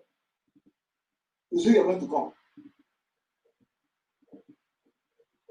They think you are foolish. Of course, you are not. And can never ever be. And too many calls today. I will try and round up very quickly. Maybe take some of your calls. Some of you are calling so much, so much. You are talking about restructuring. Let's restructure. You did not restructure in '67 when every part of the zoo was represented in Abuja. All of them, all the leaders were there. They agreed. Nothing happened. Nothing came of it. Nothing. You have confab after confab, culminating in the one Jonathan had in 2014. The Fulani said no. And you said you are still saying that God told you it's going to happen. When? Dear. Let's continue. And as a consequence and as a result, which is to show you that God shouting like he's now out of character. That's why he starts shouting. Whoa. Man, this is your character. We know who you are. In case there is a mega expire, no better. Or you finish your key, guys, let me get to where the color calling. You get when you put Fulani in power. Your life is a complete mess. Wait. A complete. I'm coming. 43% of the total population of poor people in the world will live in the zoo, in the damnable zoological republic. That is the gift of the Fulanis to you. You are now reading a World Bank report. Hey, this World Bank reports, they've been wrong since the day they started pushing them out. Are you seeing that this guy who is a supposed genius doesn't even know what's going? The same people that told you that most of the poor people in the world live in India are now projecting that because of the China virus, 43 of the people living in poverty will be in Nigeria. How? Are they projecting what they are going to do by manipulating our currency again? If this guy doesn't even know that the World Bank is one of the reasons our currencies keep depreciating, what makes you think he will know how to lead a country? Huh? What makes you think that? The World Bank report, what does that even mean? Okay, it's because you are being ruled by Hausa Fulani. What was the report like when Jonathan was in power? Feeding people hate after hate, hate after hate. What was it like one of Passenger? Jonathan. I keep saying it, the only good president that has ruled Nigeria ever since I was born is Yaradua. The only good president we had was Yaradua. Yaradua. Then after that, Abacha may be coming a distant second. Because now I've come to know what he was doing, what he was trying to avoid. This privatization, you see, do you know when they started meeting the idea to him? Had Abacha allowed these people free access to our resources, like your democracy of 1999 did, they would have allowed him to rule Nigeria for life. That's just the truth.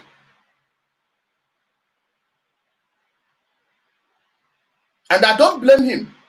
The government is giving him a bullet to fire them at with. A bullet to fire them with. Yes, when things are not working, it's very easy for a fraudster like this to come and confuse the people and tell them, hey, you see, this one is not working, that one is not working, this one is not working, now pay me, I'm going to give you independence. That's what he's doing. You don't have a hospital, you don't do this. Hey, they are killing people, they are doing this, they are doing, hey, they are killing more people in the north than in the south. At the end of the day, it will get back to what he really wants to do to you, which is scam you out of your money. We are bringing soldiers to our wage. Please, where is the IPOB, the Biafra embassy in Spain? Guys, remember they opened an embassy in Spain. True or false? True or false? Then they said they moved it to Germany. Hey, where are the embassies? Guys, we are not going to forget any of all those promises. So all those things that they sold our people, all the lies they sold to them, we are going to keep happening on them. All those lies we are going to keep happening on them. Okay? Let's continue. The Fulanis have now given you a gift. 43% of the world, the global population of poor people will live in the zoo until, according to World Bank, this is from the World Bank. All in Africa, no, in three countries actually, in India, in Nigeria, and in Congo. Anywhere you see bad news, you will see the name Nigeria. Anywhere, which is to show you that God has never been with Nigeria. Never. God did not create Nigeria. Never did that. Show me a single country God created. One. I am waiting for one country God created. Show me one. Are you seeing it that he has gone back to the Christian version of brainwash? Has God created a single country? Never. I don't know why some of them are graduates. I don't know why they struggle to understand this. I don't know why they struggle to understand this. The projection came after the Washington-based development lender, the World Bank, said on Monday that the pandemic could drive between 70 to 100 million people into extreme poverty in 2020 as the global economy faces this worst recession in 18 years. This is what you get. And all we have to do is to support. See where the caller called. Now listen. You see how he put the woman under the bus. Just watch. You. And if you mark my name, you will find that I've always been supporting you. I'm supporting you. And we're in this battle together. So the least we can do is to keep praying for you, fighting for you the best we can. I'm very happy to talk to you tonight, just to encourage you, to let you know, I know that the Spirit of God is with you. So it's not that I can do any more, but just to let you know that you are not alone. We're all behind you. This is what we all want. Thank you. Are you hearing me? Like the world, not just me, the whole world is listening. Over 1 million people are listening. That I know, from conservatively speaking, of course. Yeah. I'm very happy talking to you. You're my brother. And, I'm just so overwhelmed that I can get through to you and actually talk to you directly. I'm so happy. And after this, I'll be finding a way to get through to you. There are things that I need to talk to you about, which are not really for, general or public. I'm sure he is trying to put him right. That guy you are hearing is an intelligent guy, just that he believes in that Biafra dream. Hey, I have nothing against anyone that believes in Biafra. In fact, I've never seen someone believe in Biafra more than my father, even till date. I don't care.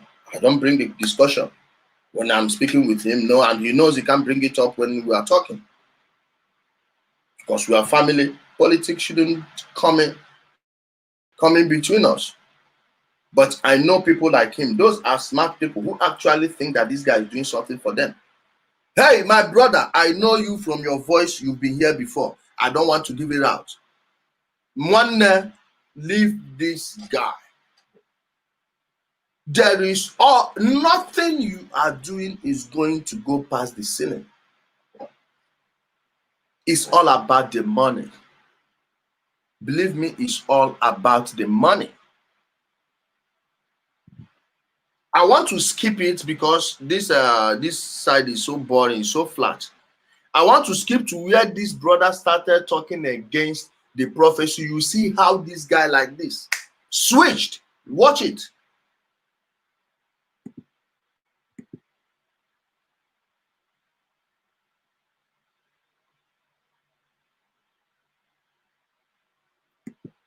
For general or public. Try and call back immediately after this very broadcast. You call me back and I will take your call and we shall discuss.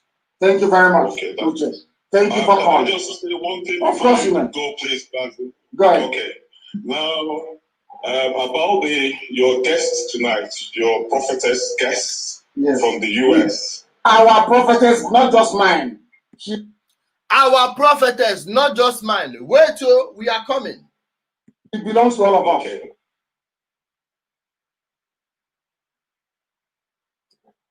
What's wrong with this? I'm playing this thing on the computer. I'm just so overwhelmed and after this, I'll be finding a way to get through to you. There are things that I need to talk to you about, which are not really for, general or public. Try and call back immediately after this very broadcast. You call me back and I will take your call and we shall discuss. Thank you very much. Okay, thank you for calling. Just say one thing. Of course you may. Go, please, Basil. Go ahead. Okay. Now, about your guests tonight, your prophetess guests from the US. Our prophetess, not just mine. She belongs to all of us. Okay. Guys, wait, I'll have to refresh this page. I'm coming. Let me refresh it. Okay. Let me refresh it, guys. 56:23. I'm coming, guys. Let me refresh the page.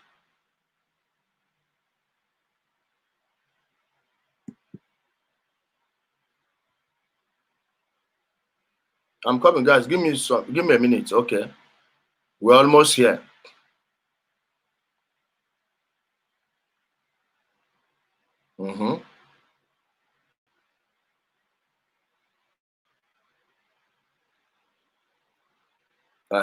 It's here.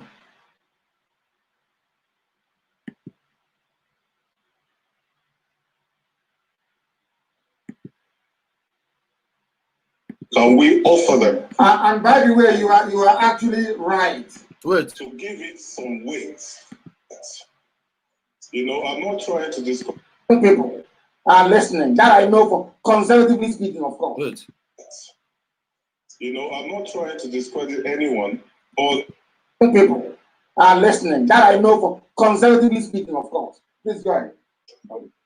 I'm very happy talking to you. You're my brother. And, I'm just so overwhelmed that I can get through to you and actually talk to you directly. I'm so happy. I'm going to let you play like this. After this, I'll be finding a way to get through to you. There are things that I need to talk to you about, which are not really for, general or public. Try and call back immediately after this very broadcast. You call me back and I will take your call and we shall discuss. Thank you very much. Okay, thank you for calling. Just say one thing. Of course you may. Go, please, Basil. Go ahead. Okay. Now, about your guests tonight, your prophetess guests from the US. Our prophetess, not just mine.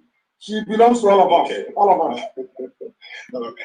All right. Our prophetess guest tonight.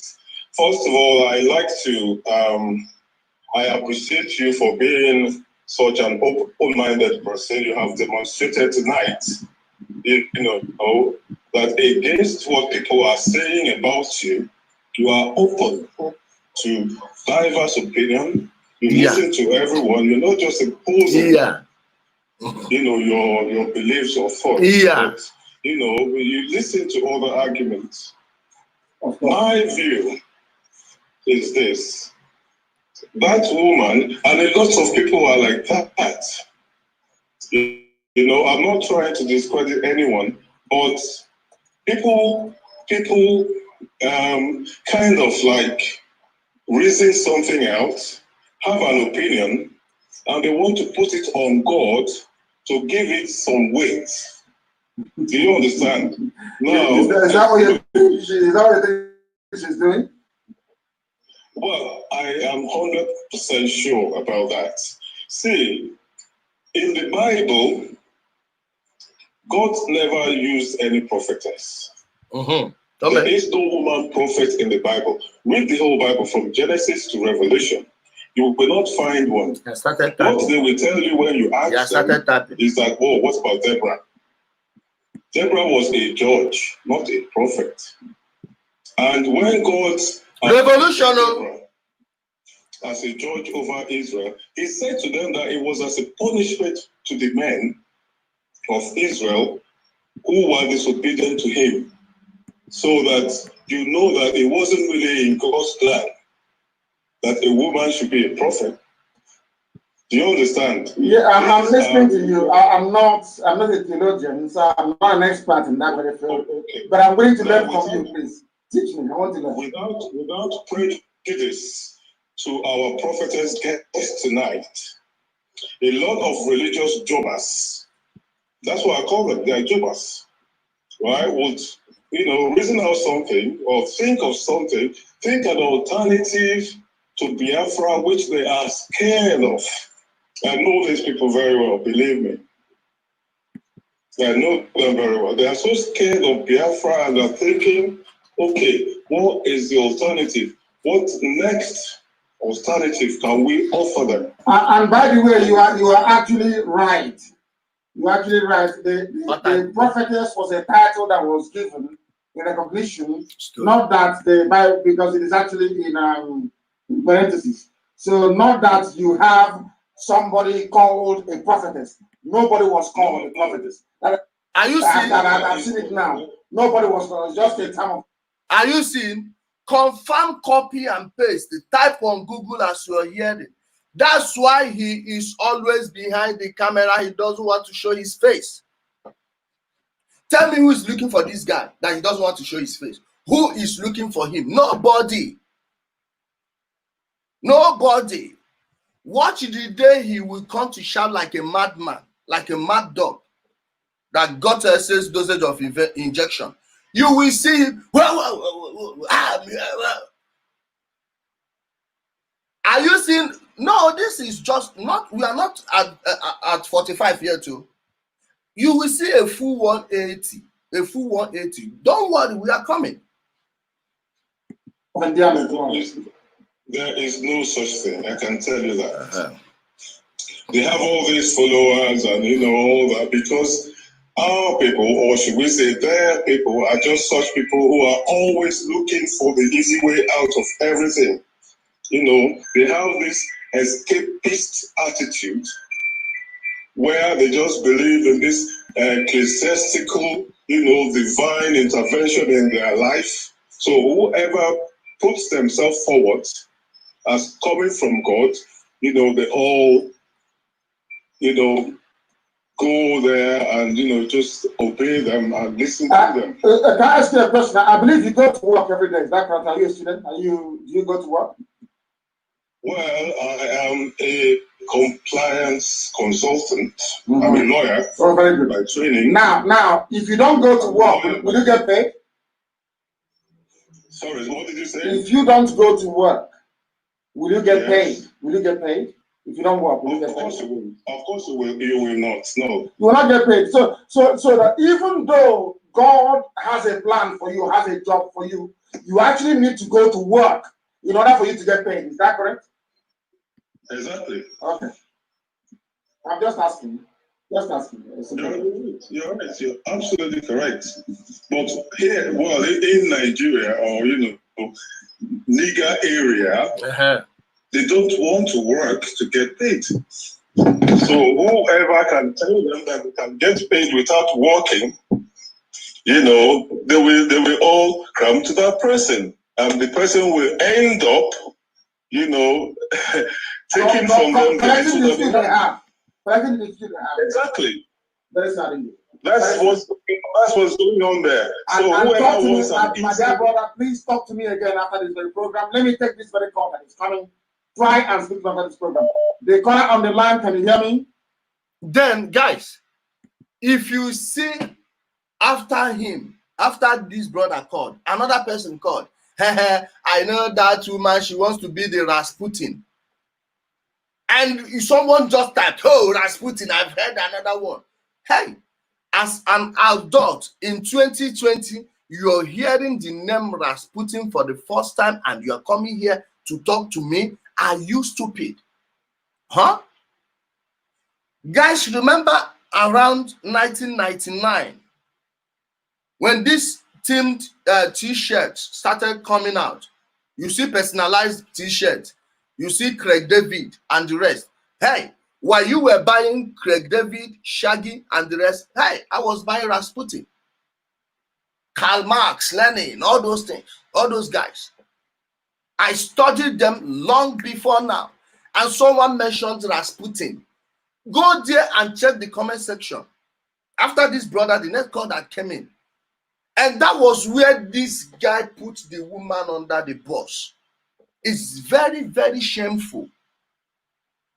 Very, very shameful. And you see the way they were drooling over Rasputin as if someone said something. Oh, I'm coming. Wait, let me block this one. I'm coming, guys. Christian Brooklyn, type again. Let me see.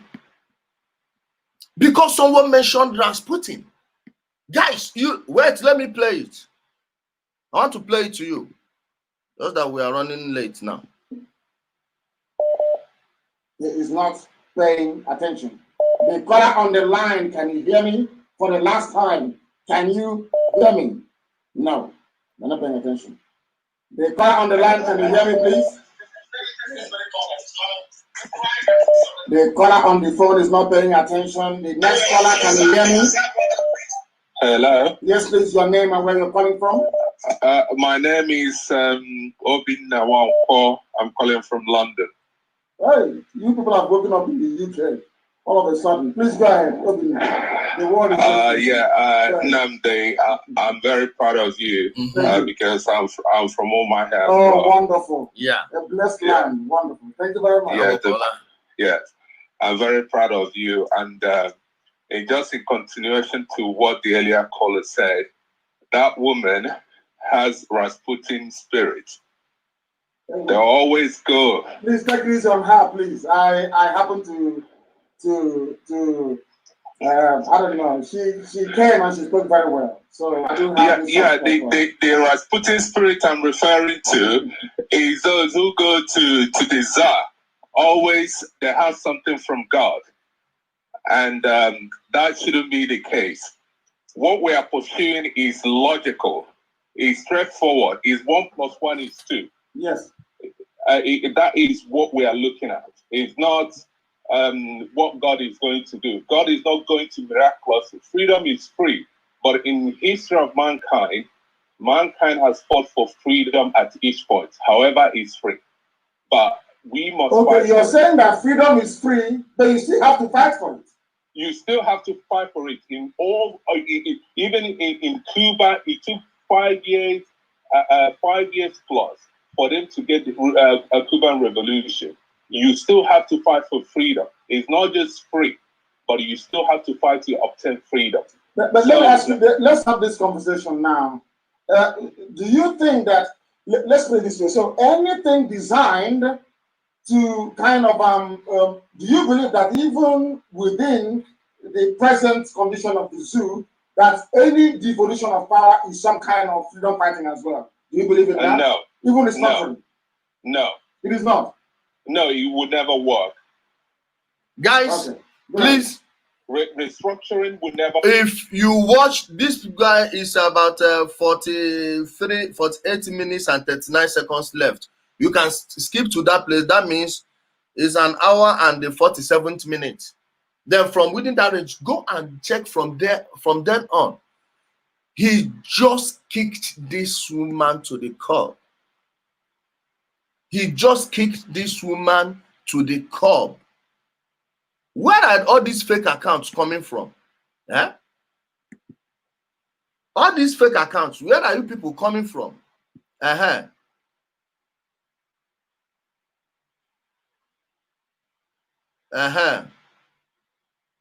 Okay. Oga, see this long talk. Who are you writing it to? Okay, let me block you first. I don't know where you compose these prose from. And I wanted to end the thing now. Nnamdi Kanu followers, please. Now let me post the link. You can use the link and come on. No. Let's even try it now. Let's try it. Nobody is going to run. Oh, hey, you must come on video. Okay. See the link. Copy the link, guys. Wait, I'm coming. Ogochukwu. That's not a name. Can you tell me what Nnamdi Kanu did to you? He is a thief. He's lying to our people, making the youth waste their lives for nothing, over a promise of nothing, of air. No. Over nothing. That's what he did to me. We are not going to let him keep on ruining the lives of our youth. Those of them in prison, how many of them has he visited? Send delegates in for where? See the link. You have 5 minutes now to come on. See the link. Use the link. Copy the link and come. Only his members. Only his members.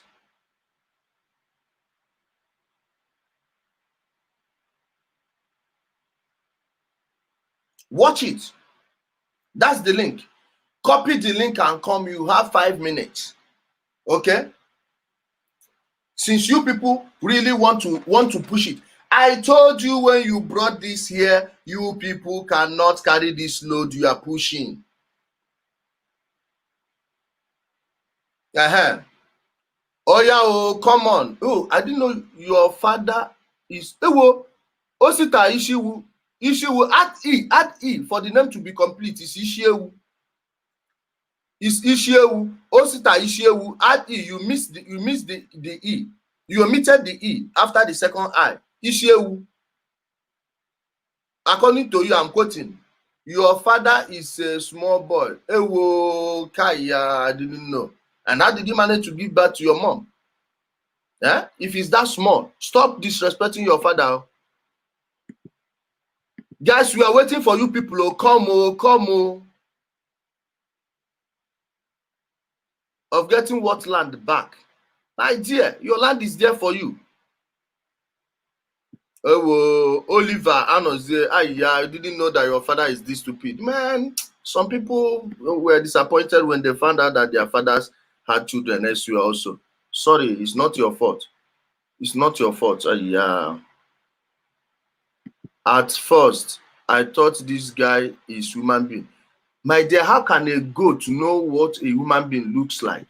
How can a goat know what a human being looks like?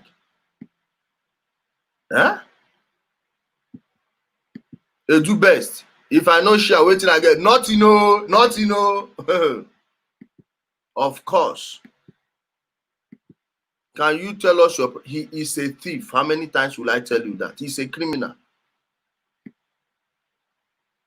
How much did they pay you? Okay, did they pay you? Not paid, it should be paid. this bunch of baby Sabo. This is not the spelling of Sabotua, but let's, for the sake of argument, let's call it Sabotua. You want to make name or smart with the name of my leader. You must be a big intelligent guy. Of course, I'm a big intelligent guy. Okay, I give you that. You're right on that one. I thought, my dear, stop correcting the. Don't correction fools. Somebody is coming. After it will not open. Open your camera. Without your camera, you can't come on. Okay, open your camera. Open your camera. Someone is here. He's not opening his camera. Open your camera. You will come on. Stop hiding.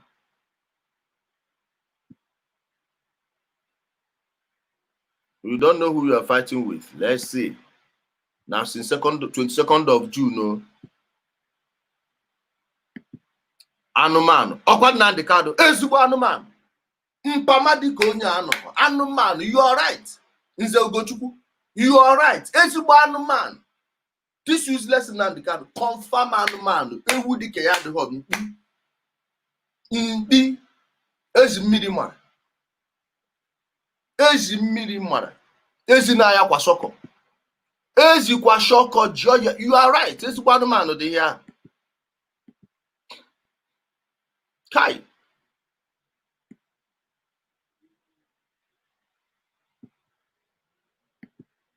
You just need to be stabbed to death. Ewo, yeah. Airport una ada arụ.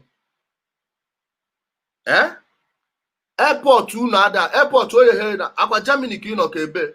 Enwe ebe ọbụla ị nọ na Europe, by plane, she from Germany, Netherlands or the UK, or the open to Turkey.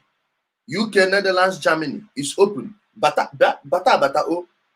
You got a SIM card in airport, then you got a SIM card, they register with your passport. Then come go see the mayor. Oh, Mbada. Foolish people. Foolish idiot.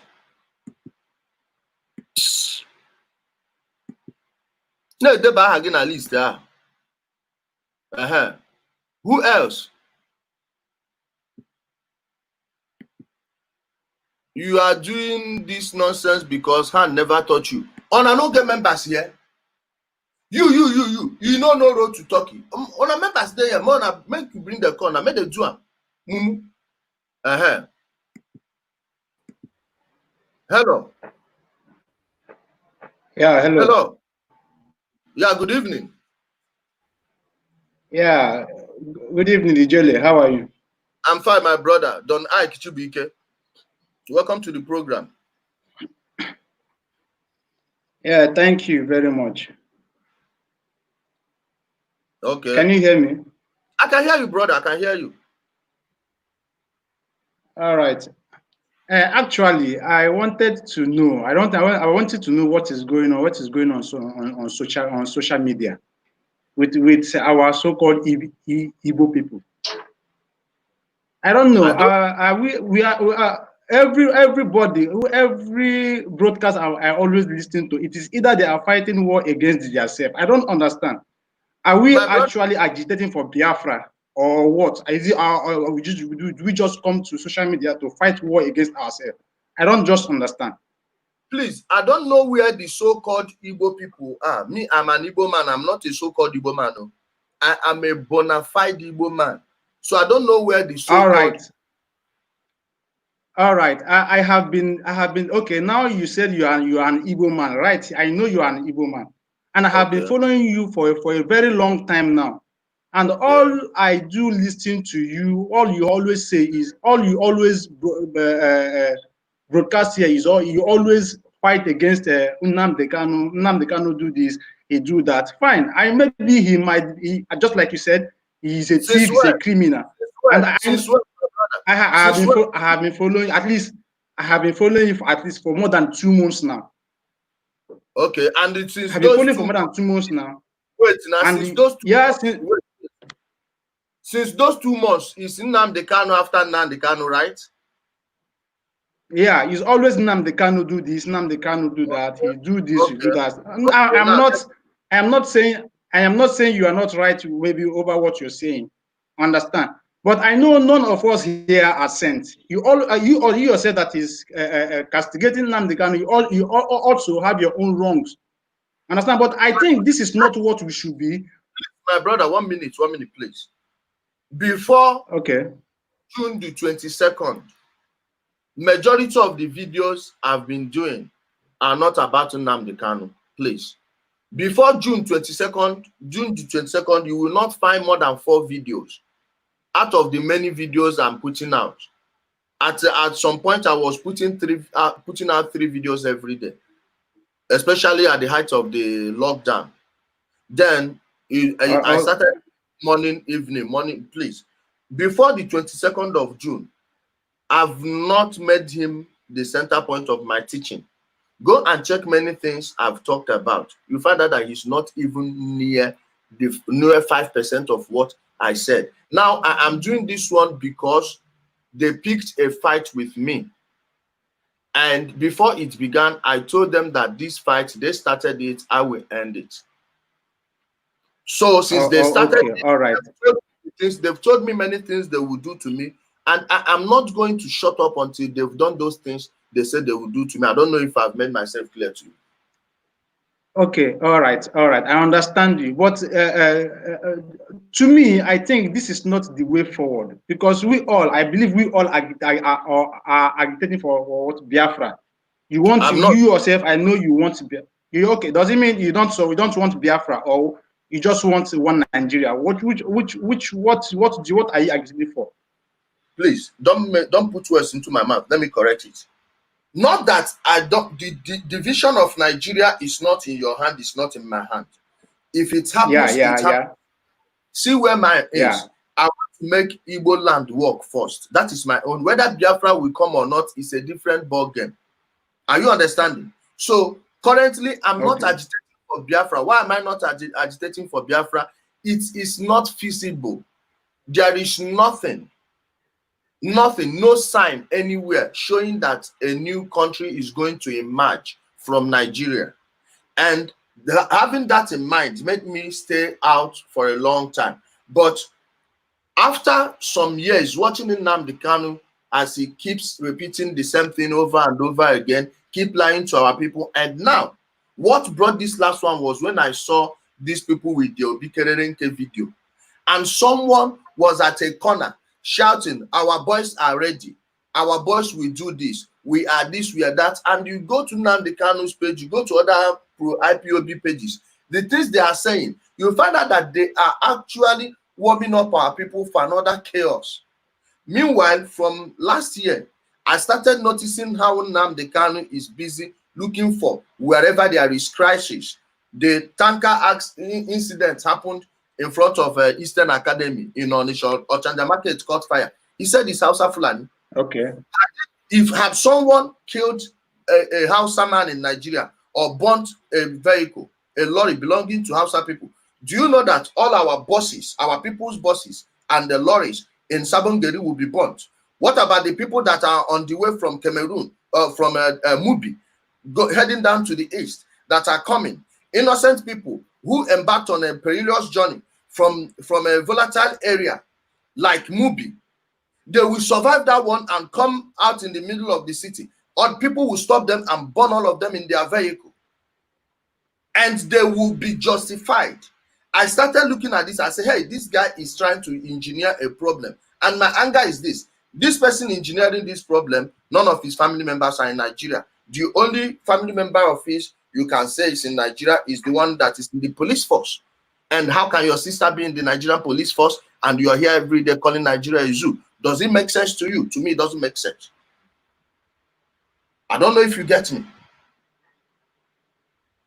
Yeah, I get you. Anyway, I am not against what you are doing. Neither am I against what Nnamdi Kanu is also doing. But to my own opinion is this: I think this is we don't need this. Understand? Because I could listen to some speech from Nigerian the speech some Nigerians are making. They always say we Igbos we are not united. We don't have that togetherness between us. Therefore, this kind of thing, it will be difficult. It will be difficult for us to have it, and which is true. When you look on social media, you always see our people waging war, fighting war with yourself. You know, social media war. I see it as nonsense. So I don't know if there's any way you can just brother, please, do away with this and brother, please, 1 minute. Are you calling this a social media war or an expose? Do you see this as a social media war? To me, I see it as a war, because maybe you can't reach to Nnamdi Kanu, so you felt that you can use this medium to get to him. Likewise, him himself, I don't know. So I see it as a war. Understand? So it is uncalled for. It is we don't need this. Okay, now let me tell you what. Let me tell you what he did. Let me tell you what he did.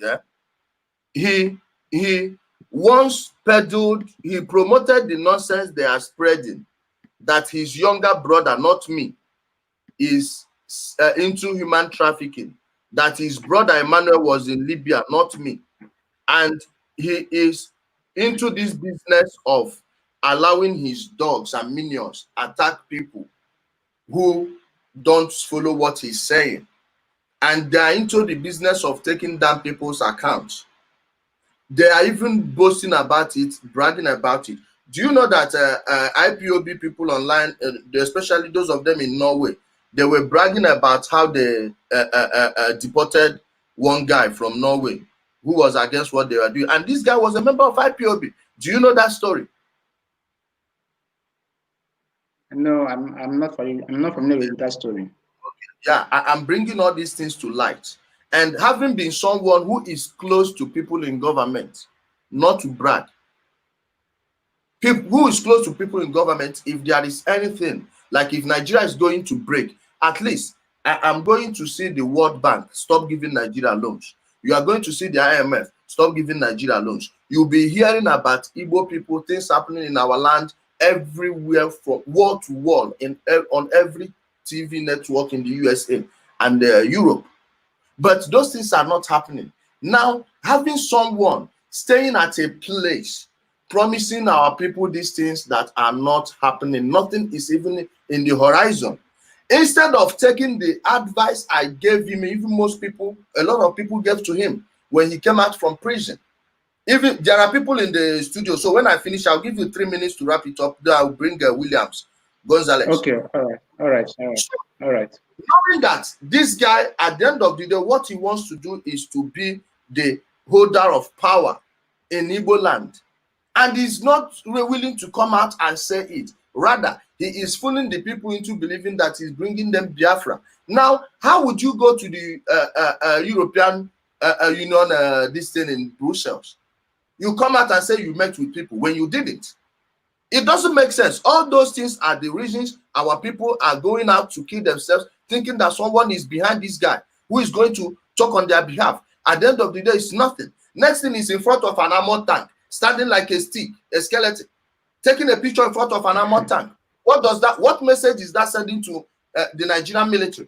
What message is he sending to the Nigerian military? And the same person will come in the evening and tell you that there are soldiers everywhere, there are checkpoints everywhere, when he's the one that is behind those checkpoints. It doesn't make sense. So please use 3 minutes and wrap it up. Let me bring on Williams. All right, just I don't want to take much of your time anymore. My idea is this: if there's any way maybe Nnamdi Kanu has offended you, or I think this is something you can just dialogue with you, just talk with him. Understand? Instead of coming on social media, saying this and him saying that against each other, I don't think that is proper. You just both of you should just talk to yourself and open things. This is how this thing is. Understand? This is how this thing is. This is how this thing is. You both of you can just come under one understanding. Understand yourself and come on social media. Give us some ideas, way forward. Advise us on what to do instead of fighting each other. I don't think that is needed. Understand? So just know what to do over this. Two runs cannot make a ride. So he might have made a mistake.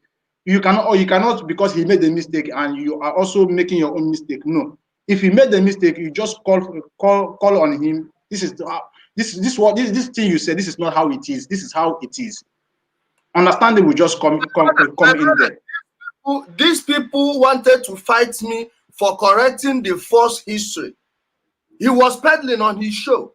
And when you are not even allowed to do that, and he himself will know that he's wrong, instead of calling his people to order, he will be there. My brother, please, I understand your passion, but I'm not going to BS you or tell you this and that. That train has left the station a long time ago. I am just waiting for them to do that thing they say they want to do. Meanwhile, I will keep on speaking the truth. Ask people who know me. I don't back down as long as I know I'm right. I'm not going to let it slide. No. And he said he called for a debate and nobody came. Hey, my brother, I came. I sent even my things are still here. Let me show you the request I sent to him. Hold on. Let me show you something, bro. I want to show you something. I want you to see with your own eyes. I want you to see this thing with your own eyes. I want to show you my Skype ID. Hold on. I want to show you my Skype ID. Okay, I'm coming. Hold on. Let me show you something, bro.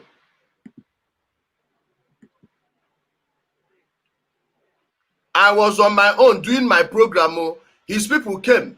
Hey, bring your Skype ID. This and that. Ho, ho, ho. My brother, watch. This one was declined. This one, no answer. This one declined. This one, no answer. No answer. I want to show you. And I know the exact time he was declining those ones. On Friday, his people came here and told me to submit my listen. I told them, this guy will not debate me. Because of him, I changed my profile picture to this. This is my photo. This is my photo. I changed it to my own photo. Sorry, guys. I changed it to my own photo for him to know that I am the one. Look at the request. Waiting for IPOB to accept the invitation. I've sent them friend requests. So are you telling me that these ones are showing here, but mine isn't showing on his? And these people will still come here to make noise. And I've been trying to tell them that this guy is empty. Again, when they brought it here, I told them that I will beat him like a drum, and I will keep repeating it. On a debate stage, I will beat him like a drum. If he can answer my questions, believe me, I will delete this page. I'm saying it in front of the people. If he can defeat me on a debate stage, I will close this page down. It's that simple. My brother, thank you for joining us. Let me bring us someone else. All right, no problem. Thank you very much. Just try and know what to do until everything can calm. The situation can just calm down and then. Thank you. All right, thank you. God bless you. You too. Take care of family. Thank you. William Gonzalez is out. Ibitoyo, I think Ibitoyo came before Chidera. Hello, my brother. Good evening. How are you, Ijole? How are you? Good evening, sir. How are you doing? I'm fine. How are you? Very I'm well. fine, and your family? Well, we're good. We're good. I'm Okay. chatting you from Abuja. Okay. Thank you. You know, I like people that make sense. Making sense is one of the things that we Nigerian youth need to understand. Talking, everybody can talk. Anybody can say anything he wants to say, right? And one of the things I told people is that if you're talking of referendum, what does Nigerian constitution say about referendum? Is there a space in Nigerian constitution that gives a room for referendum? The answer is no. Am I correct? Yeah. Right? Okay. And I said, at any fight that you're going to fight, that you're going to insult the other people, then it means that you're going to be a lone ranger. Yeah. Are you hearing me? I'm hearing so, you. As much as I want people to fight for their whatever they want to, stop insulting people. Stop calling people names. Stop calling other people's father names. Hello? I'm hearing you, sir. I'm with you. And I said something to people. I said, the problem we are having in Nigeria is generic. Whether you go to the east, whether you go to the west, whether you go to the north, whether you go to this north central or northeast. And the bottom line is that the bad leadership you have in the east is the same thing you have in the west. It's the same thing you have in the north. Now, I mean, I've seen several comments that me, as I am, I have a lot of Igbo friends. I grew up in the north. Do you understand? And for the fact that I grew up with these people, we all play ball together. Look, in every region we have potential. And one of the things I said to somebody that if you want to fight agitation, I said to people that between 99 and 2020 that we are today, how much has been given to the eastern part of Nigeria as a development fund? Do you understand? How much have been given for roads? At a point in time, the entire road in the eastern part of Nigeria was given to Nwayang. What did he do with it? Do you understand? At a point in time, there was a state in southeastern part of Nigeria that was connecting oil revenue. There is a state in that part of Imo State, Abia State are collecting. I think Anambra will soon follow. Abia, Imo, and Abia. Exactly. Do you understand? And I asked this thing. I said, the development we're talking about, this same development, what have these people done with all the money that these people have been given? They cannot account for it. Now, I asked the question. I said, for me, a leader is somebody who was able to sort out the grievance between the younger ones and show them the appropriate way to go about it. You cannot tell me you are fighting for me, just like you said. Your children are in London. You also have dual citizenship. For instance, when Nigeria was so hot for you, you drop your passport and pick your British passport, and you left those people. Some of them are still in jail in Port Harcourt. Some of them are still in jail in Anambra. Some of them are still in jail in Imo State or all those places. I mean, it would have been a simple thing for you to pay a lawyer in Nigeria to continue to defend these boys in court and continue to feed them while they were even in the prison. I don't think that is done for them. My brother, please, I think this topic, we will have to touch this one some other time. I have 2 IPOB guys waiting in the wings. What will happen is this: yes. inbox me your number. Go to the page, you will see my number there. If you can't connect, inbox me, tell me that issue, then I will add you. I'll give you my phone number. When next I will post this type of program, I will invite you to come here and speak to us, okay? No problems. No problems. Okay. Thank you very much. Thank you so much. Regards to your family. You too. Bye. Bye, bro. I don't want it to look as if we are running away from. Hello, good evening, brother Chidera. Good evening. So, yeah, I welcome. visited your page for the first time. I visited your page for the first time today. Okay. And I actually saw it was shared by someone, and I came across your page and heard a couple of stuff you were saying. I went through your profile, saw a couple of stuff you were saying, which were mostly in reference to Mazi Nnamdi Kanu and the whole IPOB struggle and structure in general. And I also overheard you because I wasn't here in the beginning of the broadcast. Okay. But towards the ending of the broadcast, I also had a caller also call and state certain stuff about why you were doing this and what your purpose was, why you were fighting Nnamdi Kanu, why you were, fighting IPOB.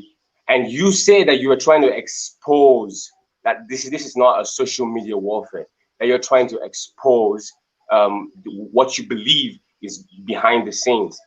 Then he also said, wouldn't you want freedom? Wouldn't you want Biafra? And you also replied that he shouldn't put words into your mouth that you are not interested in Biafra, that you are only interested in the development of Igbo land. Am I right? Not really, not necessarily that I'm not interested in Biafra. I don't want Biafra. I'm telling you that there is nothing to show that is coming anytime soon. And any effort put into it is effort in futility. I've been open about it. So now you just changed the words you said before, because clearly this wasn't what you said. But that's okay. Hold on, please. You didn't get me. In fact, let me repeat what I've been saying since I started broadcasting on Facebook. Nigeria should be divided into 8 places. But when you look around, what will lead to it is not around there. There is nothing that will tell you that Nigeria is going to break in the next 10 years. So what you feel and what you want is different from the reality on the ground, because the people that is in their hands, the people in whose hands it is to create new states, are not going to let it happen. And this guy knows it, but he will not tell his people why. It's not financially beneficial to him to tell them that truth. So he will keep on telling them it is Biafra, it is Biafra. But as soon as the election starts coming up, you will see him strategizing, putting himself in certain places where he will be the driving force in that election. Whoever wins is not his business, it's who pays him most. Ask him if P2B and the Atiku campaign paid him or not. It's just a simple question. If P2B and Atiku paid him, that's totally not my business. But this is referring to you and your ideology, which I'm actually going to chip in now. So you've explained your point. You've explained your point of view, and now my question to you is: you believe Mazi Nnamdi Kanu isn't doing the right thing to achieve Biafra? Then what are you doing towards achieving Biafra? Or you mentioned, you said right now that you believe that Nigeria should be divided into 4. That is not working. That the people in government. 8 at least. I said 8. 8 at least. Okay, 8. Okay, my bad. 8. You said that Nigeria should be divided at least in 8. So you believe, because there's a difference now. You clearly is saying that you want Nigeria divided. That Nigeria as it is of today is wrong. It's not good. It's not functioning. It's not okay. And that you are in support of Nigeria divided into 8, right or wrong? Brother, please, again, don't put words into my mouth, please. Nigeria, why I want Nigeria to be divided into 8 places is because when you divide it like when it's not too large, it will be easy to administer. But that is my own feeling. And what I think, that is different from reality on ground. Okay, so you mean divided, but they will still be under the name Nigeria. No, you didn't get it. Please, we are now playing a different game. We are not talking hypothetically now. Listen, Nigeria should be divided into 8 places, so it will be easy for people to run their affairs. It's not right that a citizen will spend with that. Let me say 90% of the citizens will spend 8 years and not meeting their president, not once. So I get your point. So now let me repeat it again. You believe Nigeria should divide into 8 regions because it is way more better for them to govern themselves and to tackle their own businesses and their issues. Of course. Okay, so if you believe this, and according to what you are saying, Nnamdi Kanu fighting for, because Nnamdi Kanu has voicely and explicitly voiced out his opinion and said that he isn't just fighting for the liberation of Biafra, that he is fighting for the liberation of the Oduduwas, for the liberation of all the national the ethnic nationalities in Nigeria. He's fighting for. He's also gone far as mentioning he's also fighting finally for the liberation of the so-called Fulani Janjaweed. Good. This is clear. This is up.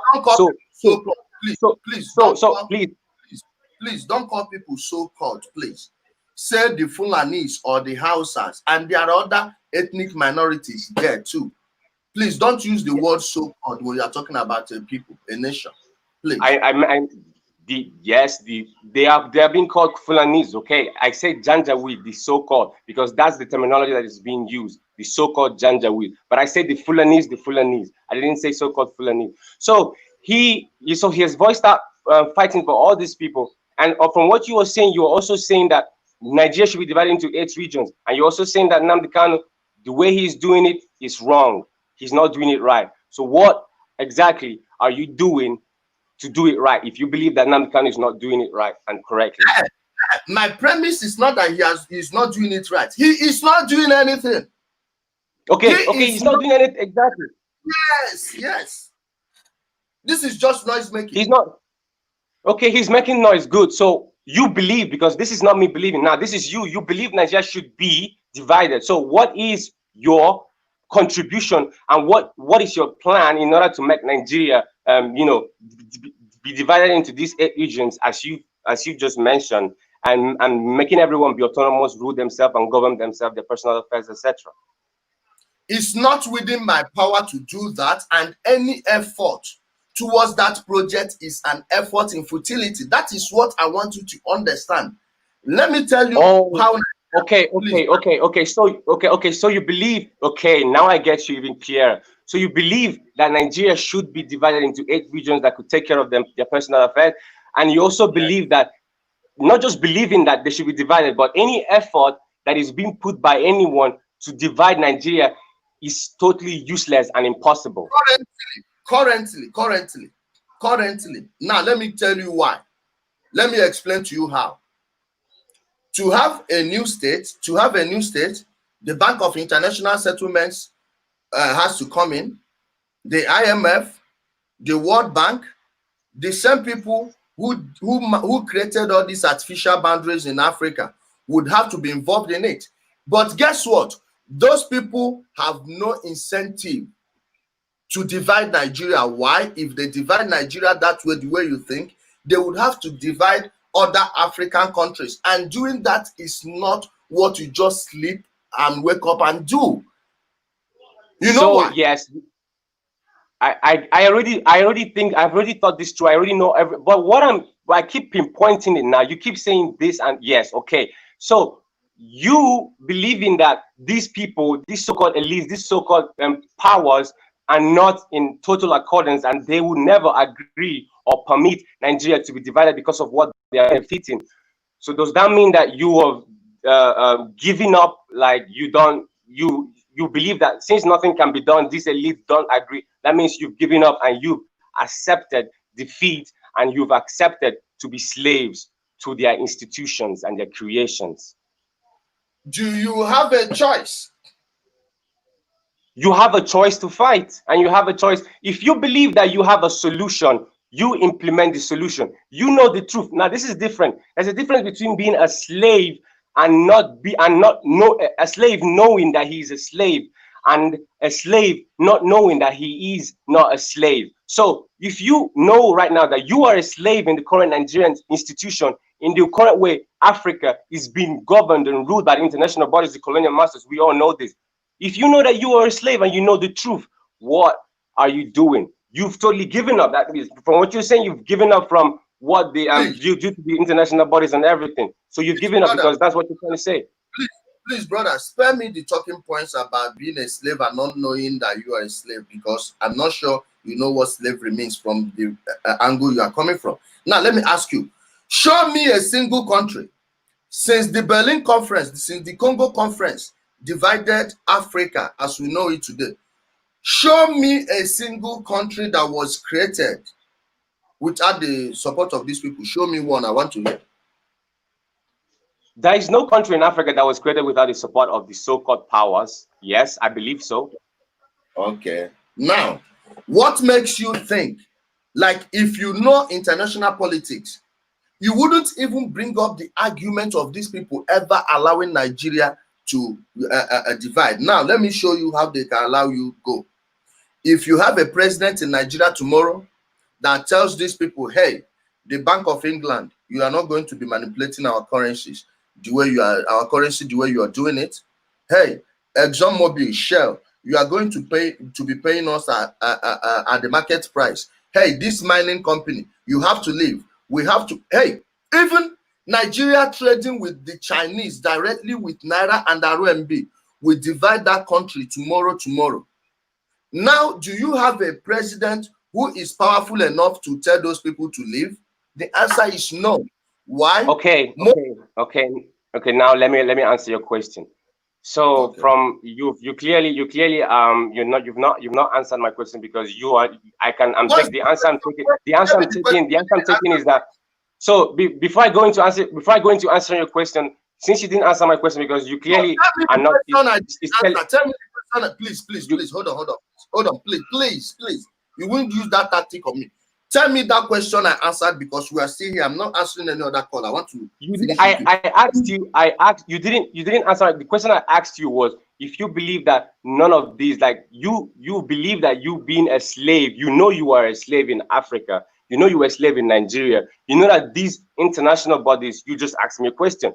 Name a country that has been created without the support of this. Okay, good. All these international bodies created Africa wrongfully, mixing up people who have no cultural, religious difference, no traditional background, no anything. Oduduwa Nation is divided in Nigeria, Benin Republic, Ghana, and they are divided in. So a white man came, created the divided nations into divided a group of people, divided into different nations. After doing, excuse me, please, let me go. After doing all this,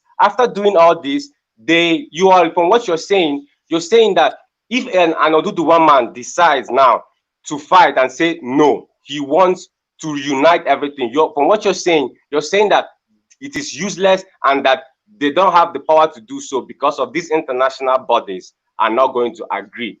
Because you clearly mentioned now that any effort is futile. Please hold on. I want to hold you on what you just said. You said that you talked about people without no background, cultural, whatever. Then you said the Yorubas, they are in Nigeria, they are in Benin. Do you know how many countries you find houses in West Africa? Yes. How many? They are quite. The Hausas are located not just in Nigeria, but they're also located in Chad and in Niger. They are also located in these various. These are the ones I'm 100% sure of due to the research I have also done. Please. In Ghana also. Now, since you agree with me that they are in Chad, in Niger, and I added Ghana also, I don't want to go to Burkina Faso.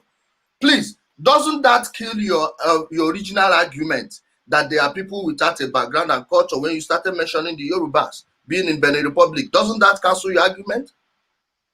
That doesn't cancel my argument. You said that now you just mentioned that the Hausas are in Ghana. But if we go deeper and study it, we will realize that the Hausas that are in Ghana are not indigenously Hausas, and they're most definitely migrate. Listen, that's what we call geography. That's what we call geography. Hold on, please, hold on. I'm not, please, and we are not going anywhere. So okay, I'm here, no worries. Please hold on now. You believe that the Hausas in Ghana migrated to that place, but the Yorubas in Benin Republic did not migrate to that place? Have you? That's why this is where I was going to give you my reply. That's what we call geography. And in geography, there are people. When you find a settlement of people of culture, of who share the same culture, the same tradition, the same history, it's simple maths. Okay, when you just come into a continent, for example, in Africa, and you find a bunch of like an ethnic nationality like Oduduwa or Igbo, all situated here in their millions and millions and millions in a versatile area, totally united, not divided, totally united. And then a white man from Europe comes to Africa and said, if you just Google Oduduwa map, Google Oduduwa people, when he came and divided, it's very obvious, it's very evident. So you saying the Hausa people that were in the north, and then you found some other people in Ghana. They could be in Ghana, but they probably migrated, which is definite. That's the simple logic you could go through with. You are getting back, my brother, please. You are going back to the same thing you are denying. Hold on, please. So the Yorubas in Benin Republic, you can find them together doing whatever, like you explained. So you are telling me that the Hausas in Ghana are not like that? That the Hausas in Ghana are not like what? Like the same way the Yorubas are in Benin Republic, the Hausas in Ghana are not like that? I'm not saying that they probably share this. They've probably been sharing now the same due to the ancient years and years of colonialism and due to being bent and mixed up together. You don't live in Ghana. We don't know what. I know what is in Ghana, please, my brother. I have Ghanaian friends. Okay. I will call one of them now. Okay. I will call them now, right now. They are here. There are many Ghanaians here, please. Okay. Please. What you just said now is exactly what I heard from Nnamdi Kanu yesterday, and It was just, this thing is just baloney. It's just bullshit. That Go argument, on. please, my brother, please. That argument holds no water. Please, I will suggest you go and learn the history, study the history of West Africa, not from Google. Please study the history of West Africa. Where are you in now? The UK or United States? I'm not in the UK. I'm not in the United States. I'm in Italy. Please ask Ghanaians around you. Please, I beg of you. Ask Ghanaians around you. Then come back for this discussion. Meanwhile, continue with what you were saying. I'm listening. So from what I was saying, the answer that the question that I gave you, I asked you if, just as the Oduduwas are in a group of people in a specific land territory being divided into 3 or 4 nations by a white man, and you are in agreement believing that nothing can be done because of the people who created and these various nations splitting different people of the same ethnic group into different nations did the right thing. Is this what you're trying to say? Are you trying to say that nothing can be done because you believe that since these people have the power that we cannot oppose them? Please, please, again, you are putting words in my own mouth. You see this last question, if I tell you that I got it, and there is no way I will answer it without going to long stories, please make that question shorter, because you are making it seem as if I am comfortable with the way they made Africa. None of us, you and I, none of us were there when it happened. So I don't get where your question is going so, to. My question is, you are not comfortable with the way Africa is. You know this is the truth. Good. And this is 1. 2, you know the state of Nigeria now. Igbos, bunch of other ethnic groups mixed up together. We don't share the same cultural heritage, the same beliefs, the same religious visions and everything. We are mixed up together. Is it good? Is it correct? And you totally clearly said here that it isn't correct, that Nigeria should be divided into 8 regions. And then let me continue. Let me continue. Please let me answer that one. Again, you are trying to put words in my mouth. Let me tell you, when Ethiopia was ruling from the present day Ethiopia to the end of Atlantic Ocean, where you have Mali and Senegal today, when they were ruling, how many languages do you think were spoken within the territory of Ethiopia? Probably many, because they were ruling different territories, they were ruling different people. How many cultures do you think their territory covered? So now you going into Ethiopian empire and Ethiopian territories that they conquered and everything. Now the question is, the same thing could be applied. The same thing could be applied to the Roman Empire. The same thing could be applied to the Roman Empire, who conquered. Listen, the Roman Empire conquered almost the whole of Europe, Northern Africa. Now, why did the Roman Empire fail? The Roman Empire fell because the people. Now, I don't understand why you ask a question, and when I want to give you the reply, you don't allow me. No. I'm asking you a question because I want to use it to answer you. When you said that people with different cultures, different languages, and I'm trying to tell you that it is not the first time. Hardly you find a country that is homogeneous. Hardly you find a country that is homogeneous. But guess what? They still have a place. They still find the way. They still find many ways, not a way, many ways to live with each other. Take for instance the Italy you are talking about. Italy don't used to be a country. No. Do you know that even till date, people from Milan, from northern Italy, they still have beef with Sicilians? Guess what? They are still in one country. That does not mean that most of them are comfortable with it, but there are things you can't change, and you only change them when the situation is right, when the time is right. So now you mention Italy.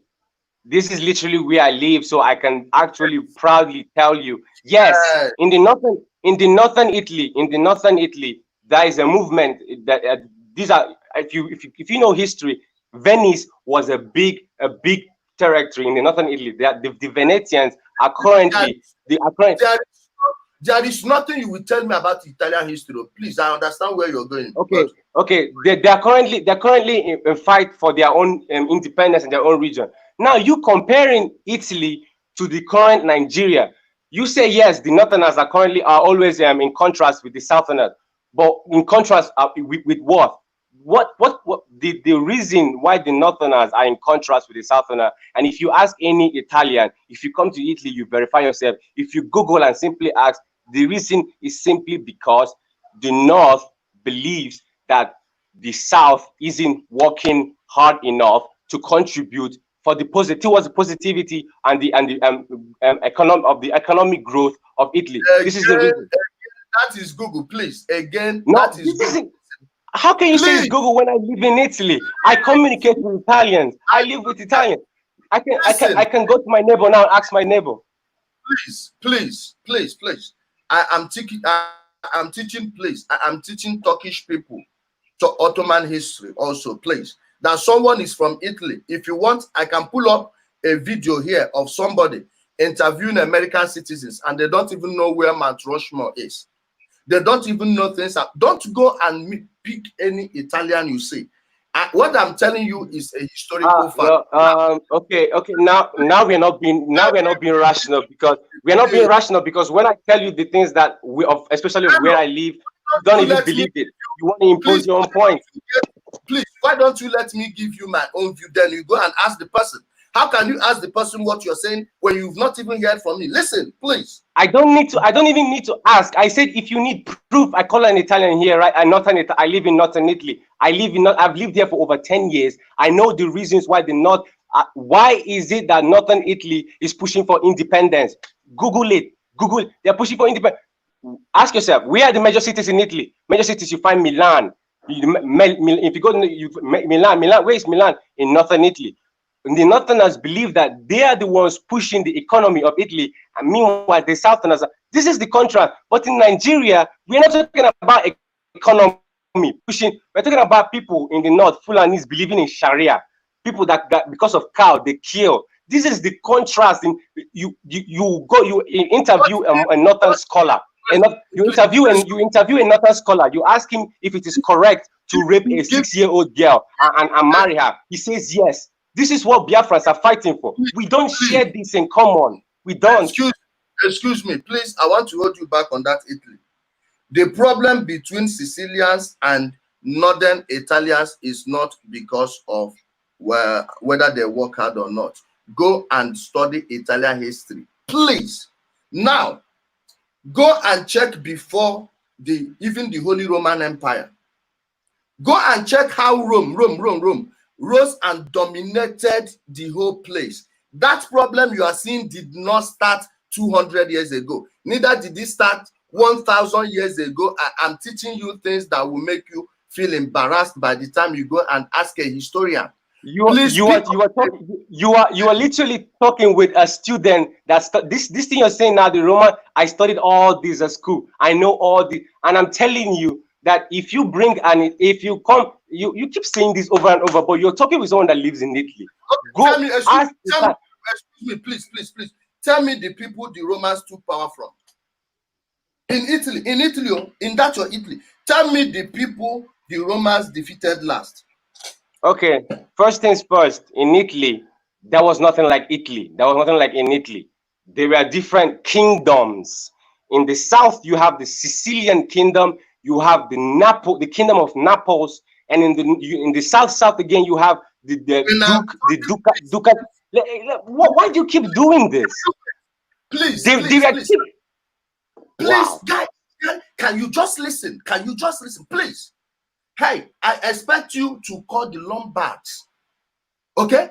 I expect you to call the Lombards. Again, guy, go study Italian history. You don't know anything about Italy. Are you ready to move? Oh. How do you say I don't know Italian history when I'm telling you Italian history? When I'm telling you the history? I don't care where you live. I don't care what I'm telling you the history. I'm telling you the history of Italy. I told you before there was no Italy. There were different kingdoms, and now you think I should go and study Italian history, and I'm telling you. I was the first to tell you that Italy wasn't a country before. Please, Go back to this video. And I am telling you, you don't even know the last people the Romans defeated before they set up the Roman Empire. The Roman Empire was not run by the whole Italy, people of Italy today. Okay? You don't even Of course know. it was. Please, hold on.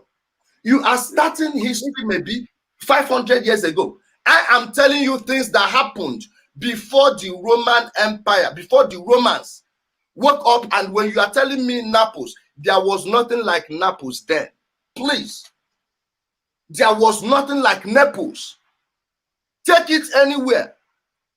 Take it anywhere. Even Venice was not built by the time I'm telling you. Why you think So now you going on with this point, what exactly does this have to do with the Northerners hating the Southerners? Just let me understand this. Let me tell it to you now.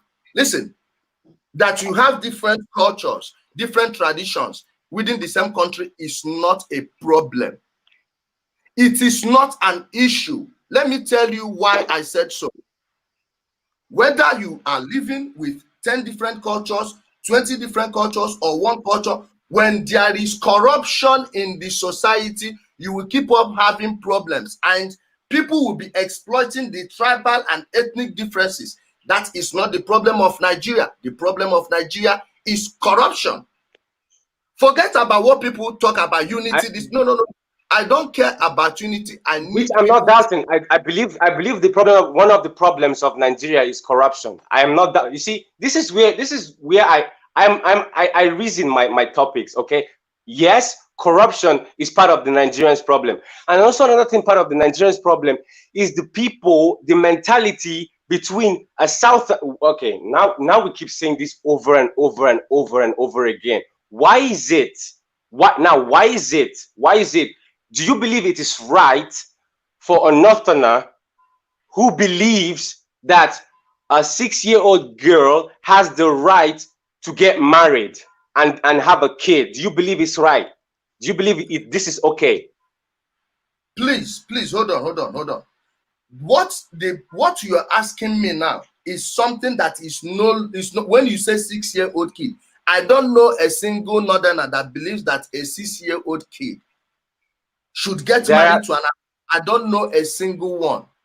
There are videos of Muslim scholars being questioned, believing even if it's not 6 years, it's 9, 10, 11 underage kids having marital life, and this is a belief that just a second. This is a belief that is commonly shared with most Northerners. Do you believe this is okay? I don't believe that girls should get married before 27, by the way. Good. Then, now, do you believe that it is okay in sharing the same nation with many people that believe in something like this? Okay, do you actually know that in some places in the South, culturally, people can marry 10-year-olds and 11-year-olds? Do you know that it's happening in Southern Nigeria? Now you have to understand something. When things like this occur in the South, which I'm not going to be stupid. I'm not going to say, because I'm not 100% sure of everything. Yes, they do exist, but they just probably will be in their few hundreds or minimum thousands. But here, and they don't influence or make any big or major impact, and such beliefs are being washed away very quickly. But here we're talking about a group of millions and millions of Northerners that believe in such thing. Come on. I need to at least come to a compromise with me. So, John, excuse me. Now, how does me saying that Nigeria shouldn't, that there is no way Nigeria is divided in the next 10 years mean that I'm supporting such a thing? And have you seen the people in the North talking about against child marriage? Have you ever seen those people? There are people that do talk against child marriage, but like how many groups do you think there are in the North? How many groups of what? How many groups do you know that are fighting against child marriage in northern Nigeria? I have no clue. Because you are not researching. Because you are not. Please, hold on. This is this is an Islamic culture, not a northern Nigerian culture. Remember. This is an Islamic excuse me, yeah, excuse me, yes, Islamic culture, but you have to understand that religion is, that's like saying, that's like coming to the South now and saying people behaving a certain way have nothing to do with their religion. You cannot separate their religious beliefs from them, and this is also part of the reason why we cannot be one as a nation. Please. Now, what has that got to do with independence? Now you are telling me, hold on, since you are in Nigeria, has any northerner come to marry your 10-year-old sister? No northerner has come to marry my 10-year-old sister, but we do have northerners that come to our land and rape our kids and commit crimes and kill our women. And I am so totally not comfortable with that. Northerners going into our farmlands, northerners going to our farmlands, burning our bushes, raping our women. We don't do this because you can kill a cow. You can kill a cow of a Fulani man. He kills 10 people in your family. And their leaders, now understand, their leaders, the so-called leaders of, now please, let's be rational. Just imagine. And hold on, please. I want to ask you a question from what you just said now. Please, in the last month alone, how many people were killed by herdsmen in the south, and how many were killed by herdsmen in the north? Wow, wait, now you're literally talking like what is his name? Lai Mohammed that said before there is 10 kills. Usually under good luck regime there is 100 kills, but now there is like very few kills. One person's death means millions. It doesn't matter if it's 1 or 100. So you saying how many were killed in the north and how many are killed in the south? Excuse me? Please excuse me. Hold on, you excuse me too. That is one question that none of you wants to answer. You are not telling me that I'm sounding like Lai Mohammed. So what? Sounding like Lai Mohammed is, please, it's subjective. Hold on. It's very subjective. What do you mean by I'm sounding like Lai Mohammed? Does it mean that more people were killed in the south last month than in the north? Is that the argument you're trying to? It doesn't matter if more people were killed in the south or in the north, but people were killed in the south. People were killed in the south due to a belief that we Igbos, we Southerners, we Biafrans have already evolved and passed through, but the Northerners still have this belief of cows, and if you kill the cows and they come into your land, what's the point? No. You are dodging this question. Please hold on. Now let me make my point. If those people are killing more northerners than southerners, doesn't that make it a general issue and not a southern issue that should be tackled? If it could be a southern issue, it could be a northern issue, but due to the fact that these people have this belief, you are not honest. You are not an honest person. No. You are not honest. You are listen. It could be. Listen. For it happening in the south, for it happening in the north. I have always said yes. This is an issue, surely. But who are perpetuating these issues? Who? The northerners. Does that make us compatible together? Please, excuse me. No one is doubting that herdsmen are killing people. Now I'm asking you, because you people always make this argument that they want to kill the whole southerners and turn everywhere to an Islamic society. And I'm asking you, how many people are they killing in the north and how many people are they killing in the south? That's just a simple question. And you don't want to answer it. Let me answer it for you. Last month, it was 2. Meanwhile, in 2 days, they killed over 200 people in 3 northern states. Now, why would you? Okay. You believe in that last month it was 2 in the south is a big lie, because I would not be biased. I wouldn't say that I have a clear and 100% number of the people that were killed in the south. but I've heard rumors, I've seen videos, I've seen people killed, even if they weren't killed, excuse me, sir, even if they weren't killed this month, they were killed last month. People were killed, people are still being killed. Excuse me, please. What about the people that were killed in the north that same month? It's just simple. Please use another device you have there to show me those pictures. You said you heard. You are probably listening to only one source of information. Okay, that is your assumption, but you got to listen. My point. I keep specifying my point over and over. I keep specifying my point over and over again. Who are the people perpetuating this wrong? Who are they? Who are the people being killed more? Who are they? Who are the people being killed more? Wow. Wow. Who are the people being killed more? How many villages? How many villages in the south? How many villages in the south do you have their people in IPP camp? So what you're trying to say is, as long as in your compound Hausa man hasn't killed anybody yet, you are not bothered until they come and kill. Then you understand.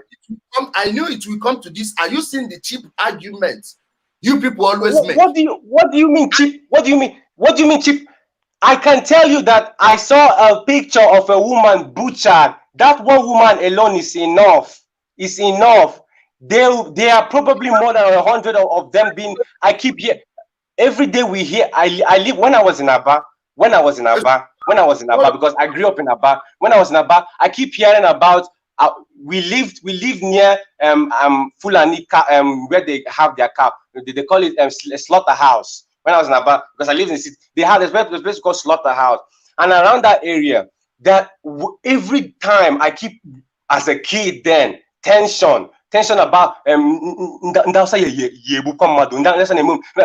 we go out, as a kid, my parents, they be saying the people that were killed and were butchered by the but then ask yourself one question: why is it, since the history of Nigeria, why is it that it has always been one particular group and sect of people that have been causing fear and terror, killings in Nigeria? Why is it that, I'm not saying Igbos don't kill, I'm not saying Yorubas don't kill, but why is it one particularly is majorly involved in these killings, and due to one, their beliefs, their religious belief? Who are Boko Haram? Who are Boko Haram? Hold on, please. Again, you are going back to the place you are running from. And you wanted to say something. You said one person killed in the south. I'm happy you did not complete that statement, because I wouldn't have been happy with you. Because a life in the south and a life in the north is the same thing.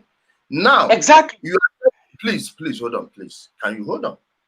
You are telling me that people have been killing this and now, when their number one victims are their own people, I want to understand what the point you are driving at. When the people, when the people they are killing most, there is no single town in the southeast that is deserted as a result of terrorism right now. But there are local governments in the northeast and northwest where the people, maybe 90% of the place has never been inhabited since 2014 or 2013. So now, if you understand this, that I keep saying the fight for IPOB and the fight for Biafra has always been for the liberation and for the independence of ethnic nationalities. In the north, please understand this. There isn't just one tribe in the north. Just don't forget the fact that we are always referring Fulani Hausa. There isn't only one tribe in the north. There isn't either two tribes in the north. So you saying, why is it that the people killed in the south are almost equivalent, very few, which is, if one person dies, it's still many. And you saying that, why is it that they're killing themselves more? What do you mean themselves? Who is themselves? Do you know that there are lists of ethnic nationalities that are in the north and who are victims of this Fulani herdsmen's killing? Do you understand this? Excuse me. No, you brought about the herdsmen's killing, the killings by all those bandits. And I'm telling you that those bandits are killing more people in the north than in the South. Is that true or false? Please, I want to hear it True. from you. True. Now, It's true. Please. Now, doesn't that negate the argument that they are there to kill us and take over the whole place and turn it to an Islamic state? Doesn't that negate the argument? That doesn't negate the argument. Now, understand this. In a state called Kogi State, because they said you don't need. Etato said you don't need something to happen to you before you learn. You learn from the experience of other people. The Igalas we know today, the Igala, we can take even Ilorin. We can take the Ilorin. If they can take Ilorin, for example, their own Ata of Igala, at the Ata of, because this is common history. You can do a very quick research on it. The Ata of Igala was killed. Why? When he committed suicide actually, because the Fulani invaders came to the land of the Igala land and told him to bow down to their emir, to their sultan, whatever Fulani beliefs they have. Excuse me. The Ata of Igala refused.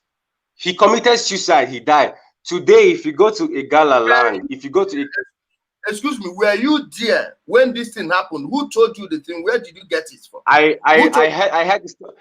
heard the story from a direct Igala man. You heard the story from a direct Igala man without any evidence. Excuse me. So if an Igala man said the story and it was confirmed by my leader Mazi Nnamdi Kanu.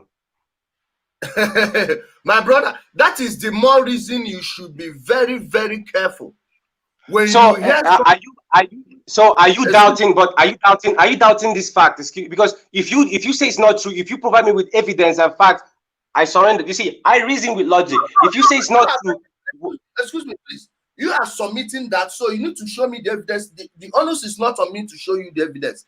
It's on you to show me the evidence. Where did that happen? Who is that man? Who else was there when that thing happened, please? Okay. So now I'll assume that you don't know this history. So if you can excuse me, later on after this broadcast, I could send you some historical facts that you could go through and learn about it. Another device. No. Use another device now, and send it to me. I will call my number to you right now. Use another device now, and send it to me. I want to end it here. That's what we call research. If you need to provide facts from sources that are credible, you need to do a complete and correct research. So I just can't in the middle of 2 minutes, 3 minutes get you some. You are looking at a researcher. If you've researched something before, you will know exactly where to get it when next you need it. You don't have that fact. You are just repeating what this guy is feeding you. You see, this is the point. You are not even. I said something. If you believe it's wrong, you fact check me. You fact check me if I'm wrong. No, you have to show me the evidence. Then I'll fact check the evidence. Give me the evidence. If I tell you my great grandfather was an Igala man and he was there and he sent this, he told the story. He told the story to my son. It doesn't count. You have to show me the evidence. Then I will fact check it. It doesn't matter if I can show you the evidence if I have my time to do my I get my time. I don't do researches in 2 minutes or 3 minutes. I have another caller. Let me take the person's call now. Get the evidence and bring it to me. We are here waiting for you. Okay. That's your you see, this is your belief and this is how you want to cut the whole beliefs and everything. But meanwhile, the questions that I asked you, you clearly don't want to answer it. You believe Nnamdi Kanu is doing it wrongly. And now you're trying to base your own on Igala history. You're trying to base your own on Igala history. Tell me the single question I didn't answer, please. Tell me one. A single question I didn't answer. Tell me one. Ajujum Jorogewo. Obruna Nnamdi Kanu na mayor former. If Nnamdi Kanu isn't doing it correctly, and you believe that Nigeria as it is today should be divided in 12 regions, and you believe that these so-called international bodies who have the power to divide Nigeria don't agree on it, what exactly could you do to bring this your belief into manifestation? No, please. Let me repeat what I said before. Maybe you didn't hear me very well. Now pay attention. I will use just 1 minute to explain it. What I believe is different from reality, just like what you believe. What you want is different from what you can get, just like what I want is different from what I can get. Now, having told you that, let me tell you what I think should be done. Every energy should be directed at our governors, the people who are running our affairs. When you want to host an occasion in your village now and you want to block the road, where do you go to get permission? You go to the government. So, anyways, I've already understand where you're channeling to. I've already understood where you're channeling to. You're not going to tell me what you're going to do. But now, just to summarize everything and end the call. To answer your question, you are not allowing me to answer your question. No, please. Because you are not telling me what you're going to do. You keep on saying the different things and over and over and over and again that you've already said before. I'm driving at. No. Now let me finish it for you. You go to your local government to get that authorization.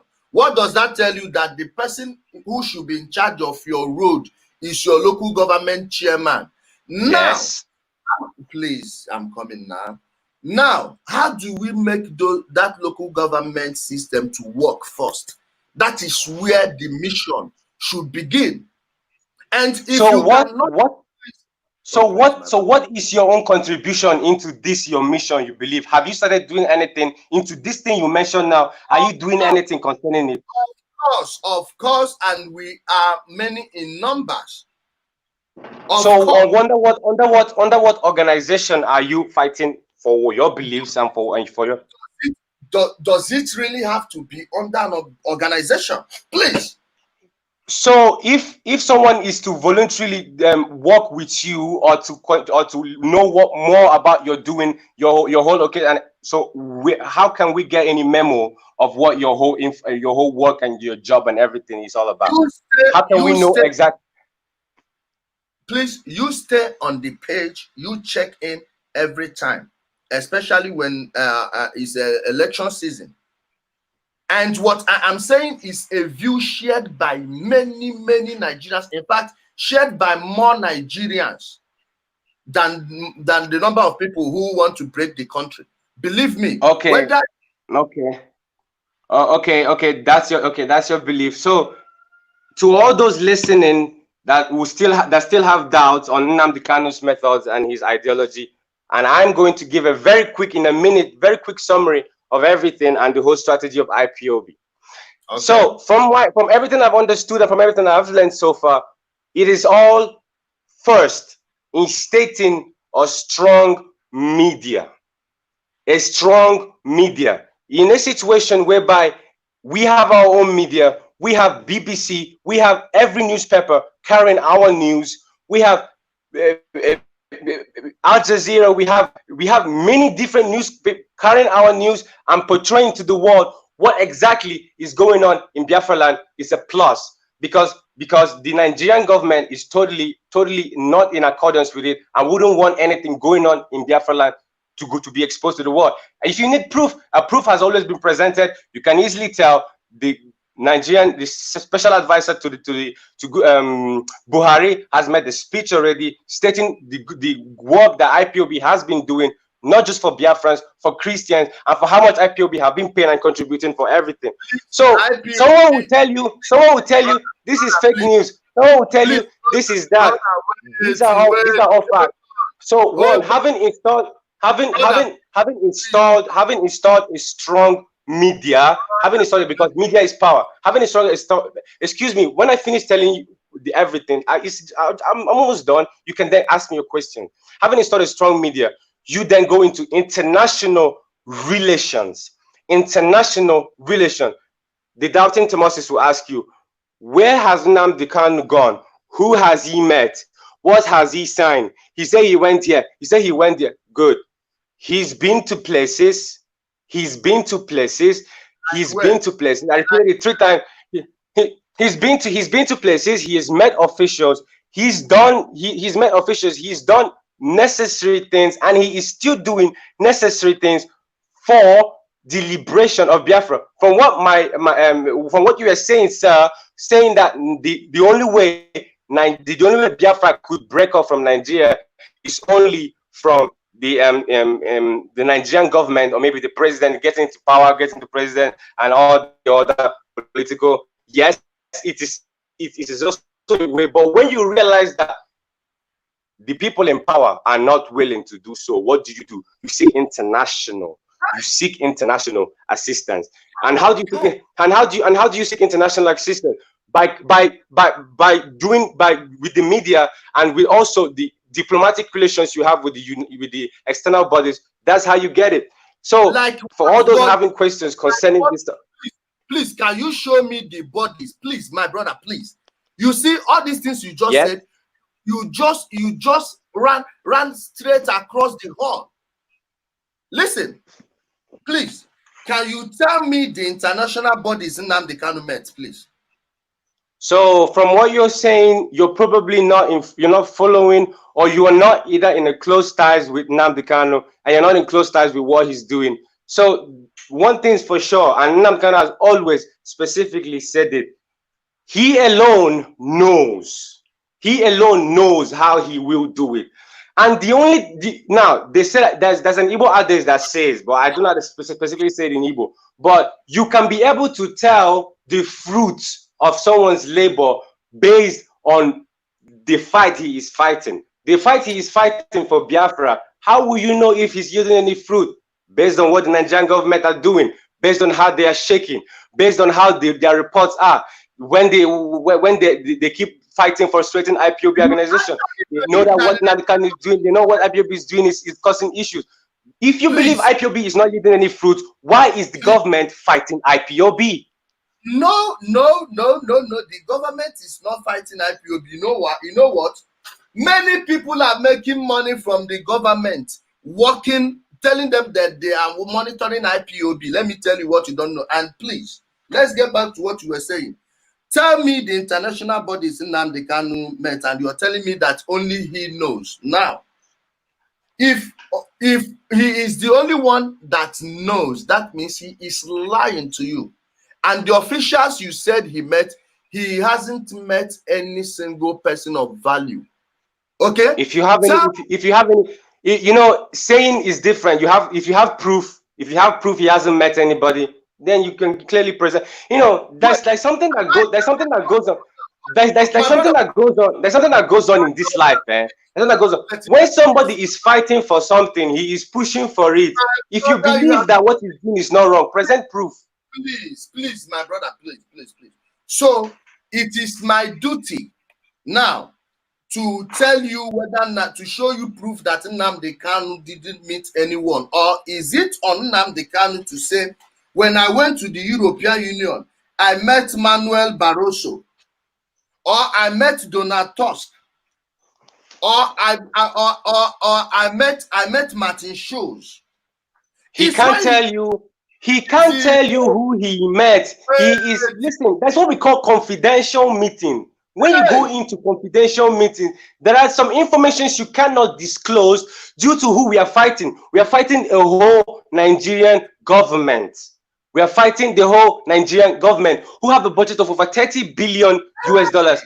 You cannot compete. You cannot believe that Nnamdi Kanu will make public all his sessions and all his every meetings, everything he's done. He can't make that public because the people, the officials he's met, could easily be bought up, could easily be bought up. Brother, please. Legally, you cannot meet a lobbyist or a sitting official of the United States secretly. You know why? The person will be breaking the Logan Act. Okay? The person will be you secretly it is. I don't mean secretly. What I mean is the information and the information disclosed between them is confidential and cannot be made public. There's a difference between meeting secretly and disclosing confidential informations. So, my brother, you actually believe that Nnamdi Kanu has been meeting people on behalf of Biafra, and they are having... I believe, and if you ask me why do I believe so, because the fruit of his labor the pressure he is mounting on Nigeria, we can see it. We can see it. My brother, please, nobody is mounting any pressure. Let me tell you why. Let me tell you why Shehu made that comment, and I'm so sad to say it, because that Nnamdi Kanu is a copycat. He may go and copy it tomorrow. Now, Shehu made that comment because of that statement that boy made at a rally, at a Black Lives Matter rally. And back to what you said before, that Nnamdi Kanu made them talk about the Christians. Please, the people that did it are the people at the Lower Niger Congress. Nnamdi Kanu had no hand there. He was not even invited there. He was not even called. His name is not even in the paper. The names of the people that worked towards that thing, their names are on the page. Go there, you watch them. Please, he never contributed Peking to it. Are you hearing me? Now, yes, I hear you. You see, when they are telling you that everything is just for him, is because he is running a personal business. All those things about confidential information, all those are just to throw you off the trail. He is meeting no one. He is meeting no one. He hasn't met a single person. Let me tell you, please, my brother, all those places, when you have a meeting with all those people, they are all documented. You see, when they say confidential information, this and that, my dear, I have handled classified information before. In case you don't know, maybe you think I'm just a Facebooker. I've handled classified information. I have been with people who get classified briefings.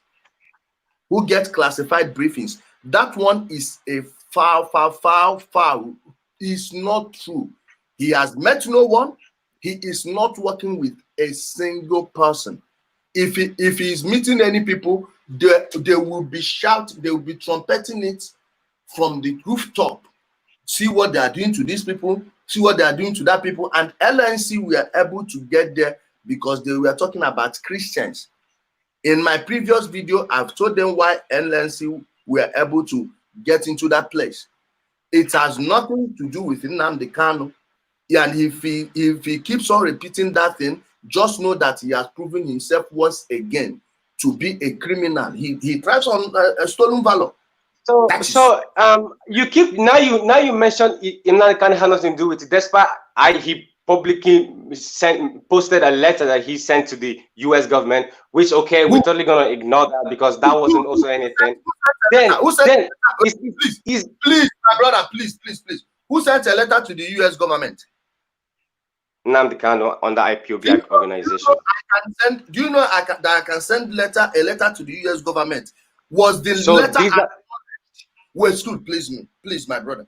Was the letter when you talk though, let me talk though. So that's okay. You can send letter. These are all hypotheses. Great. Now, in order to come. I provide. Now this is truth. The Nigerian government mentioned his name. The people, they're showing that the pressure IPOB and Nnamdi Kanu is mounting on Nigeria is affecting them. Not more than one occasions, they have mentioned Nnamdi Kanu and his own issues and everything.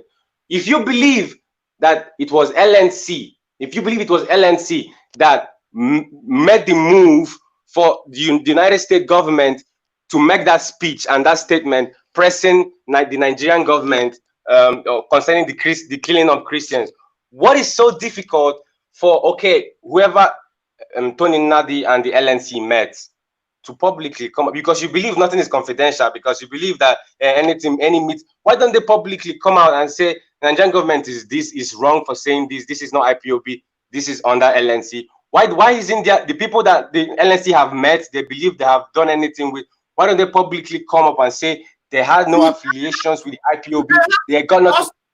Please, they have to? Because Nnamdi Kanu is a no one in international politics. Do they really have to? They don't have to do it because they don't have to do it. But why don't they at least come and defend the LNC that made the claims to them?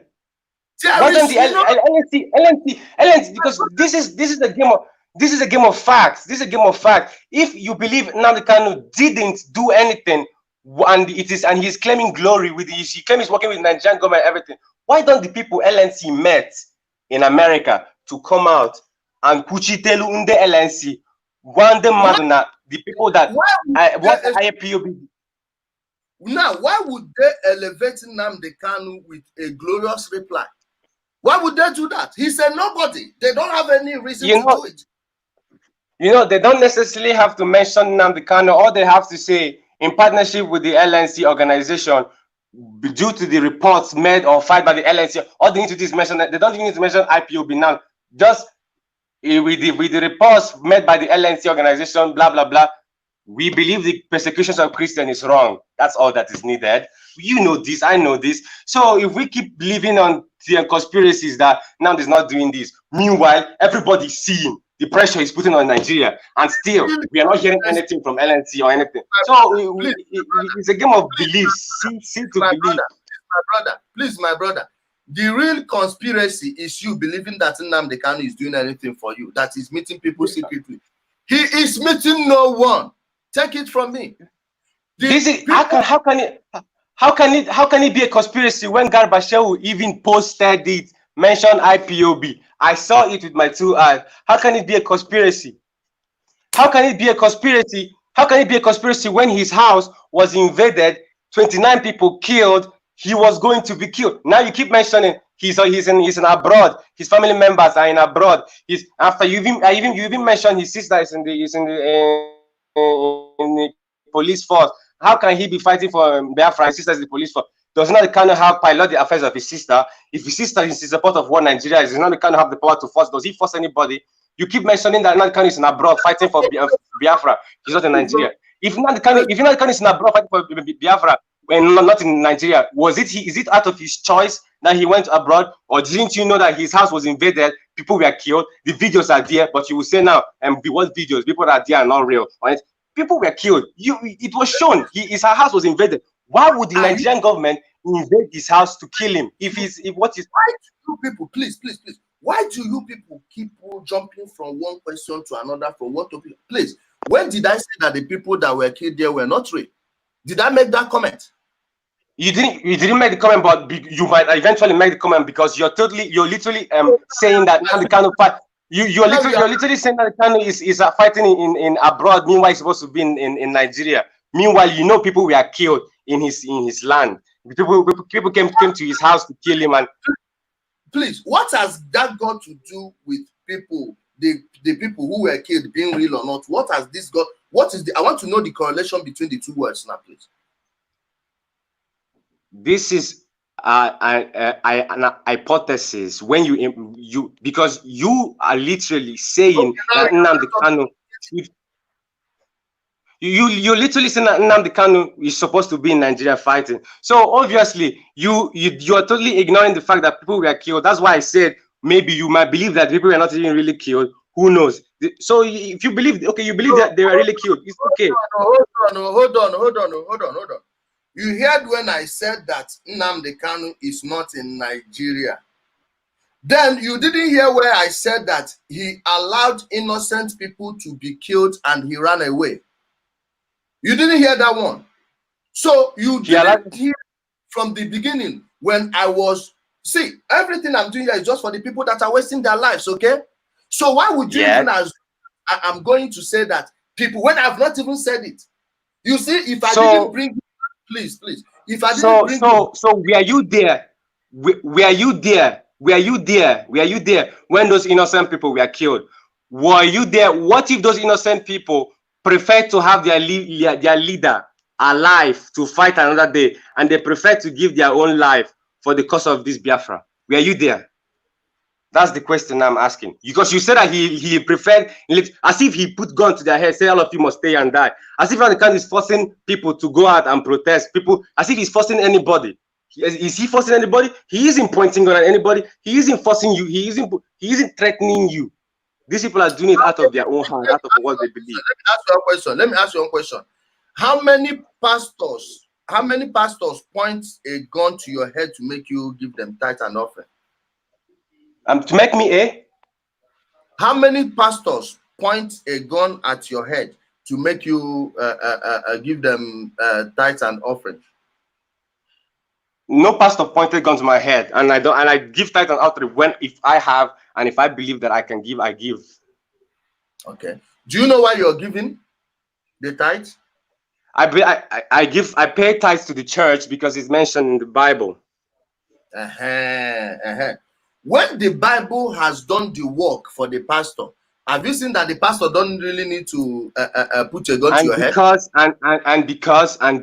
the also Bible, it also stated that you should give, and we knowing that the church is an organization meant to help the society, meant to help the people, and that the tithes and the offerings we pay, the tithes and offerings we are paying, we are not paid so that they send them to God in heaven.